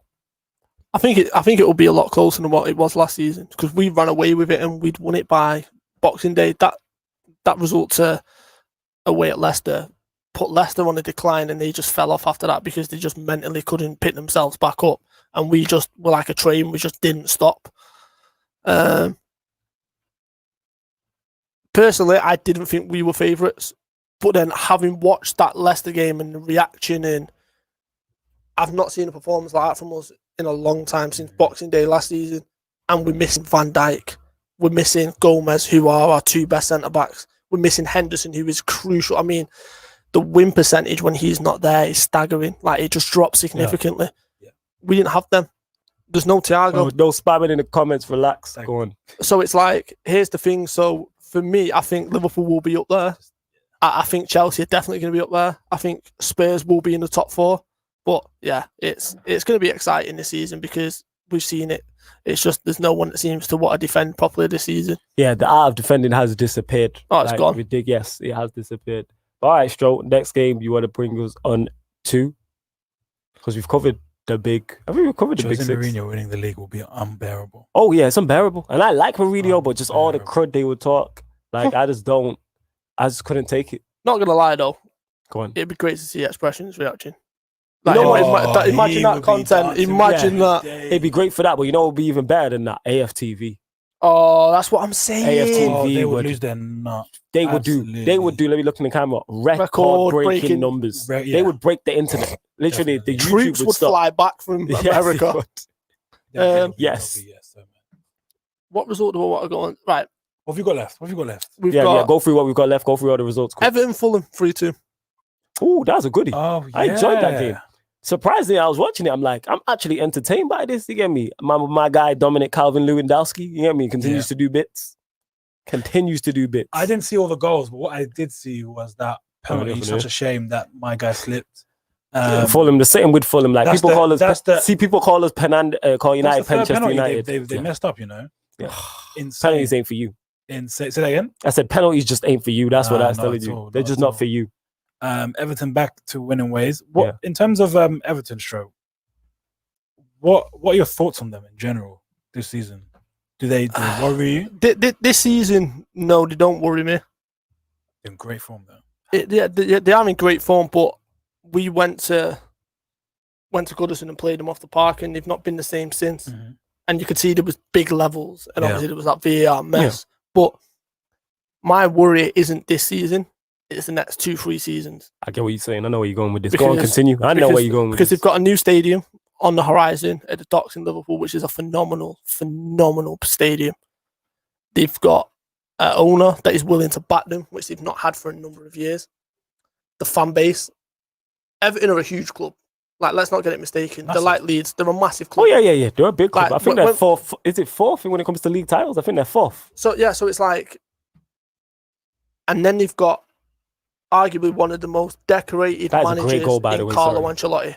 He's True. won titles in England, in Spain, Italy, Germany, France. Name a manager that's done all of them. Yeah, I every think major it's him. every major I was European so country. surprised They have. when he went there, but now he's there. Of course, players. I mean, James Rodriguez is an example of the players that are gonna flood. Black book. Everton. You get the black book. And that's what he did. That's how And he's then- able to pull for Allen and get for a Rodriguez. Yeah, literally. Black book. A manager is enough to change the fortunes of a team. A manager of that profile, Yes, he of can that bring him caliber. whoever he wants now. Yeah. And then If Everton have the money to back him. I wouldn't be surprised if a Koulibaly ended up there. Oh, Koulibaly changes that. If they go inside of Koulibaly, literally, Everton have been opened up to a world they've never known before. yes.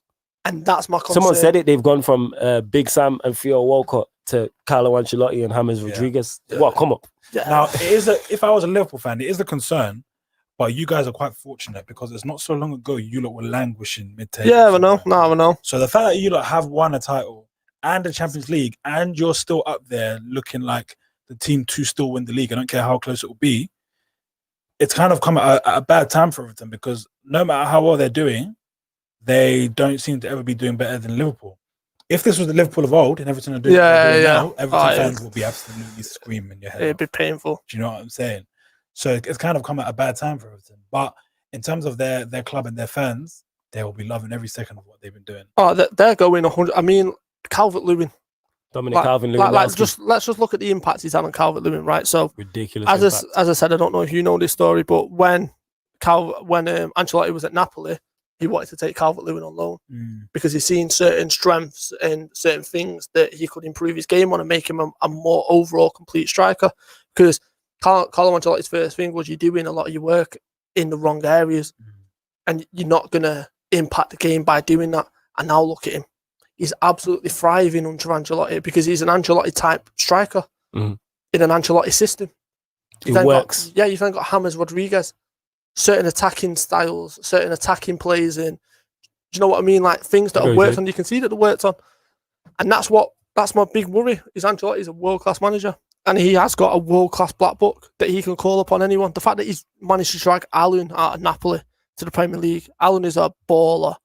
He is a monster in that midfield. Decore, great signing. Underrated signing. He's got Digne playing unbelievably well. Richarlison's buying into it. And then, for example, you can then bring off a Sigurdsson off the bench, who's a great squad player. Yeah, facts. It will be a great squad player to bring off. Do you know what I mean? Yeah, the options. And Iwobi started right wing back, actually. Yeah. And he had a big impact on one of the goals. Guy got Iwobi playing right wing back. You know what I'm saying? That's where Arteta must have got it from Aubameyang. So yeah, you know what I mean? It's the same thing. You feel me? You see it. Or maybe Ancelotti took it from, well, Aubameyang's been playing before that, so maybe that's why Ancelotti's seeing it. Hey, props to the Salsa Pulis. Aubameyang is a trailblazer, and so is Mikel Arteta. Yeah, there we go, innit? Big up to the Salsa Pulis out here setting trends, making strikers wing backs. I rate it highly. I rate it high. The Salsa Pulis, like Tony Pulis didn't even do that. You know what I mean? Big up the Salsa Because Pulis. even in FIFA now, if you do career mode, you can You can confirm players. not even that, you can alter your players' position. Yeah, that's what I Okay. mean. Oh, so yeah, that's what you meant. Yeah. You can change your Yeah, position. you So, can for make example, Aubameyang, like, left back, centre back, anything. don't be surprised in the next FIFA update if Aubameyang is legitimately a Left wing back, yeah, That's serious. joke. Well, look at this move here. The we went past 2, 3, a 3-man. because It's a good goal. because They're buying into it. They probably can't believe. I've said this a lot. A lot of them players, your Dominic Calvin-Lewandowski's, your Iwobi's, they would have to move up and get signed to a bigger club to be managed by someone like Ancelotti. But then the fact that Ancelotti's there, that automatically gives you a boost. This is a guy who they've seen. The majority of these players, the majority of the time these players have been alive, this man has been successful. But so times are changing when it comes to football, right? Certain challenges aren't allowed, and you could kind of dig players out a lot more, which is why Mourinho was so successful earlier, which is why he's had to adapt his style now, and it's starting to pay dividends. Ancelotti, Fergie, Klopp, a manager of a certain ilk, Ancelotti will put his arm around you. You can see that in the players. He's put his arm around I was about to say Lewandowski because you always do. He's put his arm around Calvert-Lewin. Yeah, man. He's put him his correct title, man. He's put his arm around Lewandowski over Robert Lewandowski. You know what I'm saying? He's put his arm around Iwobi. He's put his arm around James Rodriguez, who was out in the cold. Do you know what I mean? No, I get what you're saying. Like the impact that this guy is having on Everton is you can see the difference, phenomenal. and it's only 3 signings, so imagine what you can do. He signed Decore, he signed Allen, he signed James Rodriguez. And this is what I said to you, right? And this is what I said earlier or on previous shows is the move that he did at Newcastle when he took Jordan Pickford out at a time where he needed to be taken out because you can't do it directly after the Liverpool game because of everything that happened. He then did it perfectly. Keeper came in, Olsen had a phenomenal game. Yes. He then put Pickford back in. Pickford's now got a point to prove. Because he's like, well, if he's dropped me for that, he can drop me at any point. And now he's got 2 keepers competing. Yeah, and you're only going to get the best out of each other. And don't get me wrong, I can guarantee he will go out and get another keeper in the summer. He will go out and get another centre-back to go next to Mina, probably a Koulibaly.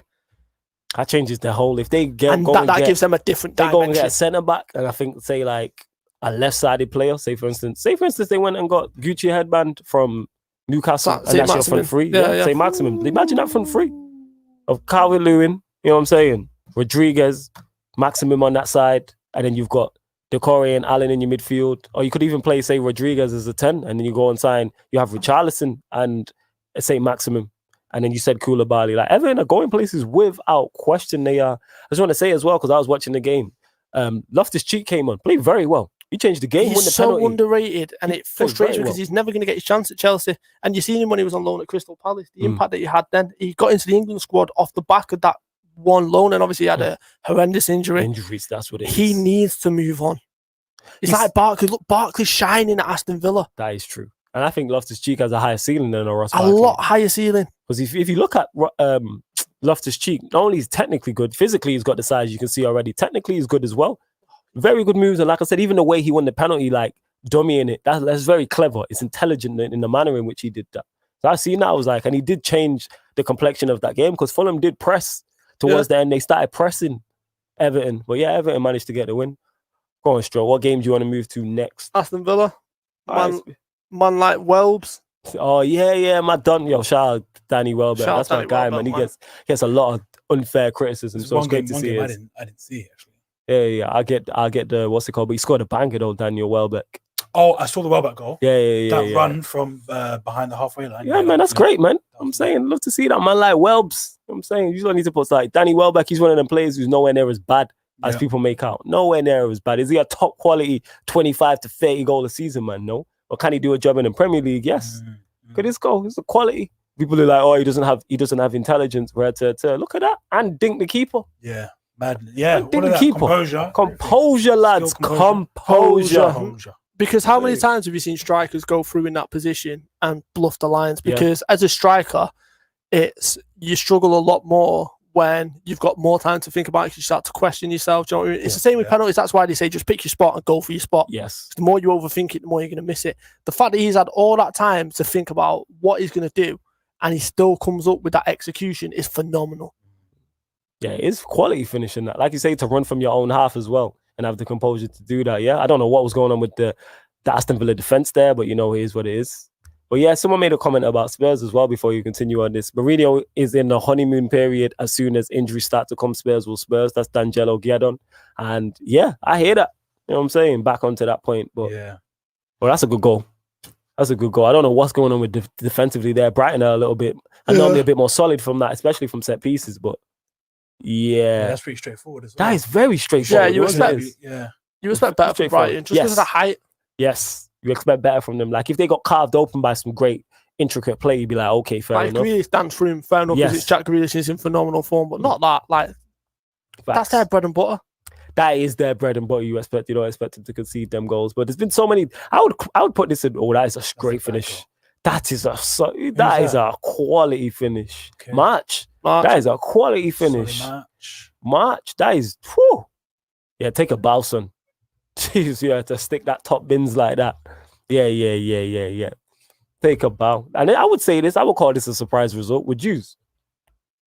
Would you call that a surprise result? With the form that Villa are in, Yeah. 100%. Yeah, that's what I'm saying. It's a surprise 100%. result. And we've seen that in the Premier League a lot. We've seen a lot of surprise results. And I think this adds into it. I think every weekend, if you look at it, there's been a surprise result somewhere. Oh yeah, Lamptey got sent off. Did he trot on him? What was it for? yeah, he got sent off. Let's see. Who's That's what? The enough. Brighton player stepped Yeah, Lamptey okay. stepped on Grealish. Yeah. Yeah, that's a bit. It's a bit of a strange one. Oh, is that a pen? So See, this okay, is this is the VAR controversy. yeah. Oh, and then what they rule it out. Ugh. You always hate to see that. Yeah, see. It's not a penalty though. That's right to overturn that. It's not a penalty. But he's tapped him. Wait, well, that's it. You got the ball first, look. Ball. Oh, he's got and the then, ball. Yeah, you got the ball first. That's right. That's VAR working. Oh, I'm gonna yeah, say that. 100%. That's VAR I'm working not that. too The fussed. referees made a legitimate error because on first look, that looks like a penalty. I'm not too upset with VAR generally, but when it takes too long, I'm like, come on, guys, this is a bit mad. And then when they start looking at things that they were kind of happy with, and it wasn't too controversial, then they go and look at it, and then they're looking for the littlest thing to be like, oh, you know what, was that touch this? Do I need to, flip that decision the other way? So. Nah, I hear that. Go on, Stroh. What was your take on VAR? What was it? There, it's used correctly, and that's how it should be used. That's how it should be. Yes. It's just frustrating that it just gets to that. Like I was saying on the previous show, is how have Australian A-League got where, as a fan, you can hear the conversation between the VAR official and the referee, and the Premier League doesn't. The Premier League's the biggest league in the world. I want to hear these discussions. I want to know why David Coote changed his mind on that penalty. I want to know these You things. need to know them things. Nah, that's a fact. I think we only got a few results left. Which one you want to touch on, Stroh? What have we got? Yeah, let us know. What's left? What's the score of the Burnley game? I know Burnley won 1-0. Yeah, They Burnley won won 1-0, 1-0. Chris And Wood. currently, Wolves is 0-0 at Southampton. Right. West Ham, Sheffield United. Okay, let's touch on this then. They're in a mess. Who's in the mess going? Sheffield United. They do look second in season what syndrome. Yeah, they got beat 1-0 by they're West going Ham. down. They're going down. Yeah. They're on 1 point. Straight down. They're on 1 point. They're on 1 Yeah. point. Yeah, they're on 1 point. What's gone so wrong? It can't just be Dean Henderson. Lundstrom isn't playing. You He's reckon it's- not. So that's an integral part because he's a. This is what I'm saying about. And leaders. misses chances like that as well. Yeah, he's a leader in that team. He's an engine. He gives you something different, which he's not had this season, and he's not signing a contract extension. So as a result, Wilder's not playing him. 1 point. This Bob done to 237 United. Sorry to cut you off. He says, no, that wasn't a clear and obvious error, so it shouldn't have been a penalty because he took the player too. Nah, he won the ball first. Go and watch the slow-mo. He won the It's a ball. clear and took the and obvious player. error. Because sometimes you can win the ball and still Yeah, take him man. That's what I'm saying. But yeah, sorry to cut you off. Go on, Stroke. Back into the point. I just wanted to get to that. I just wanted to respond to that. Shout out to Bob Dunn, though. Go on. No, I'm just saying, like, it's that's an issue. Obviously, Henderson and Ramsdale. Ramsdale's not a significant drop to Henderson, so that's not where the issue lies. Is the teams have just figured them out and they know how to defend against him. And as great as Wilder was as a surprise package, now he's being tested as a manager. Yes, this is where it's like, can you change it now? Because teams know what to expect. You're not a surprise package no more. Confidence is low. Also, having no fans, that's a big miss for them. That's a massive miss for them. Yeah. I think with fans in the stadium, if it continues on, they probably get in the Champions League spots.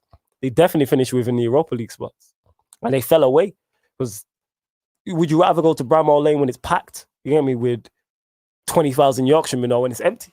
It's much easier with no fans. That's a leveler, especially teams like that. It's the reason that you call the crowd the 12th man. Yeah. And the reason why you call the crowd the 12th man is because they can will you on. So I get all these comments on certain things. Yeah, but the Ollie one's different because, like, Old Trafford isn't known for that spectacular thing. Do you know what I mean? Whereas you go to Bramall Lane, you go to Crystal Palace, you go to Leeds, you go to Anfield. The noise is I get what you're ridiculous, saying. and they will carry you. Yeah. Do you know what I mean? So it's like for Sheffield United, they massively miss the fans. Massive. I think that's what it is. I think that adds into it. Yes, Wilder's second season syndrome. I think there being no fans. Because this was happening. Like I said, if you look at their results after when we came back after lockdown, you get me, 2020 AC after Corona. That's a strike, by the way. I can't The believe how difference- far Sheffield have fallen. I just can't Right. believe it. Like from being a team that looked like they were going to do a Wolves Mm. and kind of be that consistent from kind of coming straight up to do well in the first season and then just continue. That's the kind of projection I thought they were going on. But Ooh, to do what they did last season and now to be rock bottom, 1 point after 9 games or whatever it is complete madness. And by the looks of these highlights, they were completely dominated by West Ham. Yeah, it seems that way. They had a chance where they should have scored, but maybe Declan. maybe they have to go into the transfer market and try and get a couple players to turn their form around. It's wild when you're letting Haller do that from that far. Again, that's a chance you got to score that. You're going through there, you have to score them type of chances, and they had one in the first half as well. Big Burn has to score that. Yeah. You have to. Sheffield, man, I feel sad for them because I remember speaking to Sheffield fans outside the stadium when I don't know if they beat us or drew it. I can't really remember, but it wasn't a positive result. We might have lost even. Oh, it was like 3-3 or something, whatever. But some of the Sheffield fans came up to us after filming and were like, "Oh, what do you guys think of us?" And we were like, "Yeah, like I remember Said was there as well." We were like, "Yeah, Sheffield seem like the real deal," and they were just so happy. Like it's got really like community feel that club, I get what you're saying. And the way it was an older lady with a family, and she's like, what do you guys think of us? And we're like, yeah, you guys are sick. And she was literally like it meant a lot to her. So yeah, man, fair play. Well, not fair play because it looks like they're going down. To be fair, but it's a shame. It's a shame. They're some of the nicest fans I've met, and it looks like they're going straight down. So it does seem that way. And here, Burnley Palace highlights are in. Burnley get their first win of the season, which will lift them up the table, actually, if we look, because they were struggling. Where are they in the table? And we'll find out right now. I need Burnley to get relegated. Oh, yeah, you said this. You really don't like Burnley. I need them down. So at the moment, Burnley at 7, with that win 17th, but they do have a game in hand around. But even if they win the game in hand, they stay 17th. Fair play to them. They've made themselves a mainstay in the Premier League for they a have. long time. Big facts. Hey, to everyone who's watching this right now, if you're watching this on YouTube, please make sure you hit the like button. If you're watching on the Pi Radio Twitter, hit the retweet button. I like it. Also do that if you're watching on the Facebook, share it. Hit the like button. If you're watching on DAB radio or more traditional radio means, thank you for locking in. We're here every Monday, 7 p.m. till 9 p.m. discussing all the Premier League results with star-studded guests. No one gets better guests than us. I'm sorry. Like, we get star-studded guests from the YouTubing world. Oh, yeah. Star-studded. You know what I'm saying? Man, like famous guys like Miles. We get Saeed. Who's that? Who's famous Miles? Famous Miles is just about to walk in. No, it's not famous. about to walk It's in. Millionaire Miles. Oh, so millionaire, yeah, you call it he's out there millionaire somewhere. He's Miles. out there somewhere, isn't it? Millionaire. That's what you call I that. need to ask him. Yeah. It's Millionaire Miles, man. Millionaire Miles. I like that. That's your nickname, though. Millionaire Miles. But yeah, Burnley are now 17th. But yeah, everyone make sure you hit the like button on the video, subscribe to the Pi Radio YouTube, and hit the notification bell so you get a notification as soon as we do go live. But yeah, back to where we was at anyway. So Burnley picking up their first victory of the season. Important victory for them. They would have got beat today by Crystal Palace. It's like they're the type of team you want to play against. So it's then they get dragged into a dogfight with the bottom four. Yeah. And that's That something wins that vital. Burnley don't want. Whereas now there's a bit of daylight between them. It is, even though like a win, they definitely need another win. Because like I said, even if they win again, they have a game in hand, it's a good finish, by the way. That's a typical Burnley goal, that. Long ball up, knockdown goal. That is a typical, if there's a goal that typifies Burnley, that's it. Yeah. Look at this. Wow. Oh, yeah. Long ball up. Oh, disgusting football. Oh, it was the defender. He misheaded it. But yes, it was still a typical Burnley goal. Yes. Smash and grab. Look, that's a poor header. Who was that? Was that? Oh, what's his name? The cracking little touch round the corner, though. Yeah, it was quality. But yeah. Oh, Zahara's COVID, that was a big loss. Okay, shout out to Anis. I didn't know. Yeah. That Zaha COVID. Couldn't play. You learn something. Yeah, he's different. But I rate, what's the other guy's name? The other winger that they've got. Eze, that's it. I can't remember his name. Eze. Yeah, Eze. He does look like a quality baller. He really does. Palace lost this one, to be fair. Yeah, you would expect. Oh, wait, was Palace to Zaha go playing? get Because I heard he got corona. Nah, I doubt he was playing. He wasn't playing. He wasn't playing. Yeah, Zaha is a big factor in this Palace team. Yeah, definitely. Because I'm there looking. We're obviously watching the results, people, because this game has just come in. See, we give you live updates We're not directly live, but yeah, live from when they put the highlights up. You might as well tune into Pi Radio over Sky Sports and that. Yeah, as soon as the definitely, game why ends, not? Pi Radio. Right? And as soon as Sky Sports drops the bag in it, and Miles becomes millionaire Miles, you know what I'm saying? Who is this guy? Is You he, get me? When he's Stroll out there becomes somewhere, innit? big back, big This back guy, strolls, you get what I'm saying? I And need that. to meet him. I need to, Nah, I need that to doesn't pick have his the same brains. ring as Millionaire Miles. Nah, it doesn't. I was trying to think, but it didn't. And that, Thank innit? you for trying it. It just doesn't. Money back blood straw in it. You know what I'm saying? But, nah, He but tries, I ain't got the same like kind of followers that Millionaire Miles attracts. You know what I mean? So Just bare blue ticks in I his want followers. to meet him. I need to pick apart his business plan because clearly he's making. I money need to I'm pick not apart his making. business plan I need because to make something's money. going right. Something is defo. We are winning though. We are joking out. We are joking around people, but yes, we are all winning. So can we see Burnley stay? I can see Burnley staying up. I think Burnley they will have stay up, enough. because I know if you how. look at the gap with the bottom three, like they just look like they're on a desert island and they're not getting off. Because I'm having a look. Yeah, because like you said here, if you look at Fulham, who are 18th, they're 4 points. And Burnley are 17th and they have 5 points, but Burnley have a game in hand. And then Brighton was 16th and 9 points. When you're already more than one victory away from the teams around you, you're in trouble. How are you 9 games in and you're, say for instance, you're Fulham who are 4 points, Brighton in 16th or on 9. So they're literally, you have to win 2 games and they have to lose 2 games. Yeah, that's so what. When you start relying on other teams, that's when it gets tough and it gets difficult, and that's Definitely. the issue that they now have. Do you know what I mean? Definitely. So, Shout out Big S in the building taking man, like shots. and Big that. S.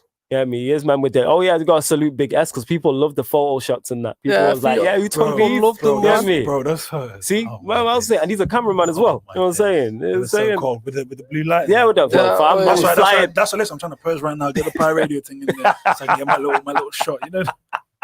Hey, man, will move out the way, innit? Like, Yeah, don't seriously, worry. it's all right, Miles. Just be calm and I that. just need my little shot. Yeah, you need to. I'm trying to get a shine from you, fam. Yeah, You feel it's me? my And birthday the in a big couple of weeks. I followers. need something for the gram. You know. Your birthday in a couple of this is weeks. what I'm Yes. saying. Definitely. It is, but yeah, like you say, I think Crystal Palace would be all right as well. Like, Yeah, Roy no, Hodgson, yeah, Palace Roy will Hodgson be doesn't all get right. spoken about enough. I know. Sorry, you Go on. probably even trying to end the show or something. Nah, it's Who are cool. we We looking still got 10 minutes. Okay, who are we looking at to possibly go down? I need to. When you look at the tape, I think the bottom Yeah. 3 is the bottom 3. Look at this. In terms of, I would say Fulham, West Fulham, yeah. West Brom. Definitely those 2. I think Fulham and West Right, Brom are gone. So, apart from the bottom 3, then let's mix up a bit because Okay. it looks. If you had to pick a I had team to pick that you someone else expect to drop in. who would it be and why? You know what? Because they concede so the many. only team. the Yeah, only they team- score a lot of goals. Those Unless they get rid of my man soon, the only other team I can see is Newcastle. See, that I think Newcastle have enough know-how to do. Like, And they'll just do it. Yeah, they have. I think every other team, apart from the bottom 3 right now, have enough. But if we're looking at all the others, the next one I can see, maybe you throw Brighton in the mix. but- Okay, well, we got City at 13, so we'll go from there. City, sorry. No, I'm We got sorry. City. It's City. They could go. Their manager is not really doing it. No, I'm joking.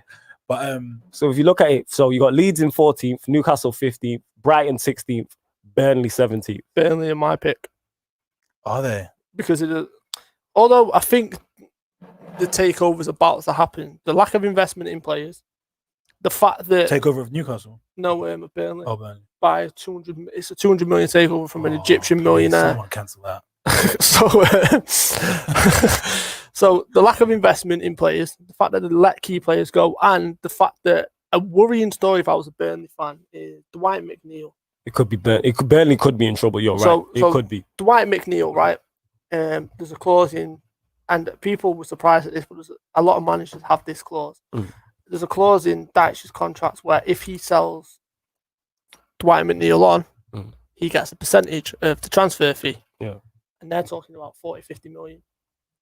He's key to the way that they play. I mean, you look at the strikers you've got: Barnes, Rodriguez, Wood. All 3 are good in the air. Dwight McNeil's got an unbelievable delivery. You take him out of that team, where's the delivery coming from? Where's the supply? So it's like, if that news is broken out, you can best believe that there's been some talks with regards to potentially letting Dwight McNeil go.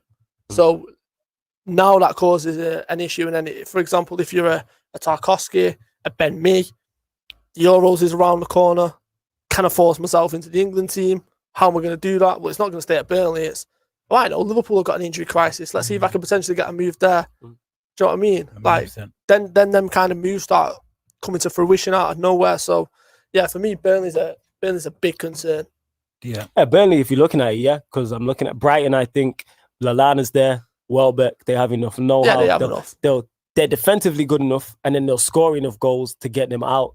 Leeds, I think, just score enough goals that will get them out. Yeah. Newcastle, similar to Brian, they can win 1-0.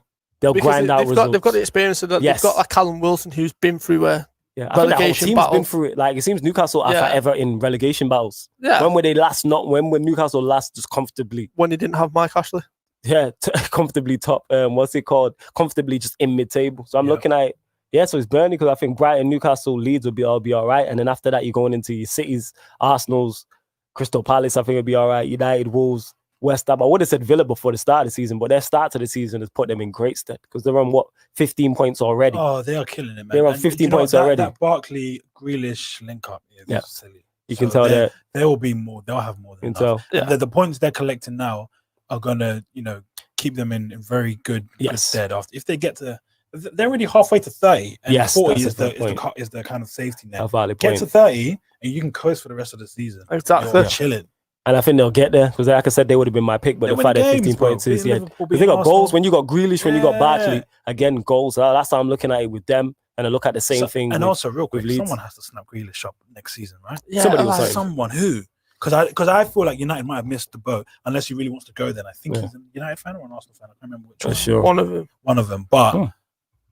that's another one. Who's snapping these boys up? Somebody will sign him. Who I think hasn't? United is too. So you look at the Who- teams who hasn't got an attacking Shout out Lauren as midfielder. well in the 'Cause we- building. we Just want to have. say. So And sorry, big up Ram as well in Yeah, the big up Ram. comments. So Make who sure you watch the hasn't- show back, people. Go on, Stro. who hasn't got an attacking midfielder out of the Who top are six? you guys playing in that position, really? I'm trying to think who hasn't got an attacking. Manchester City. City and Liverpool. Yeah, Manchester City. Yeah. Stroke clearly wants Grealish. Yeah. And Liverpool, yeah, he we just fit your team. haven't got a player like that. Oh, have you get Grealish in? No.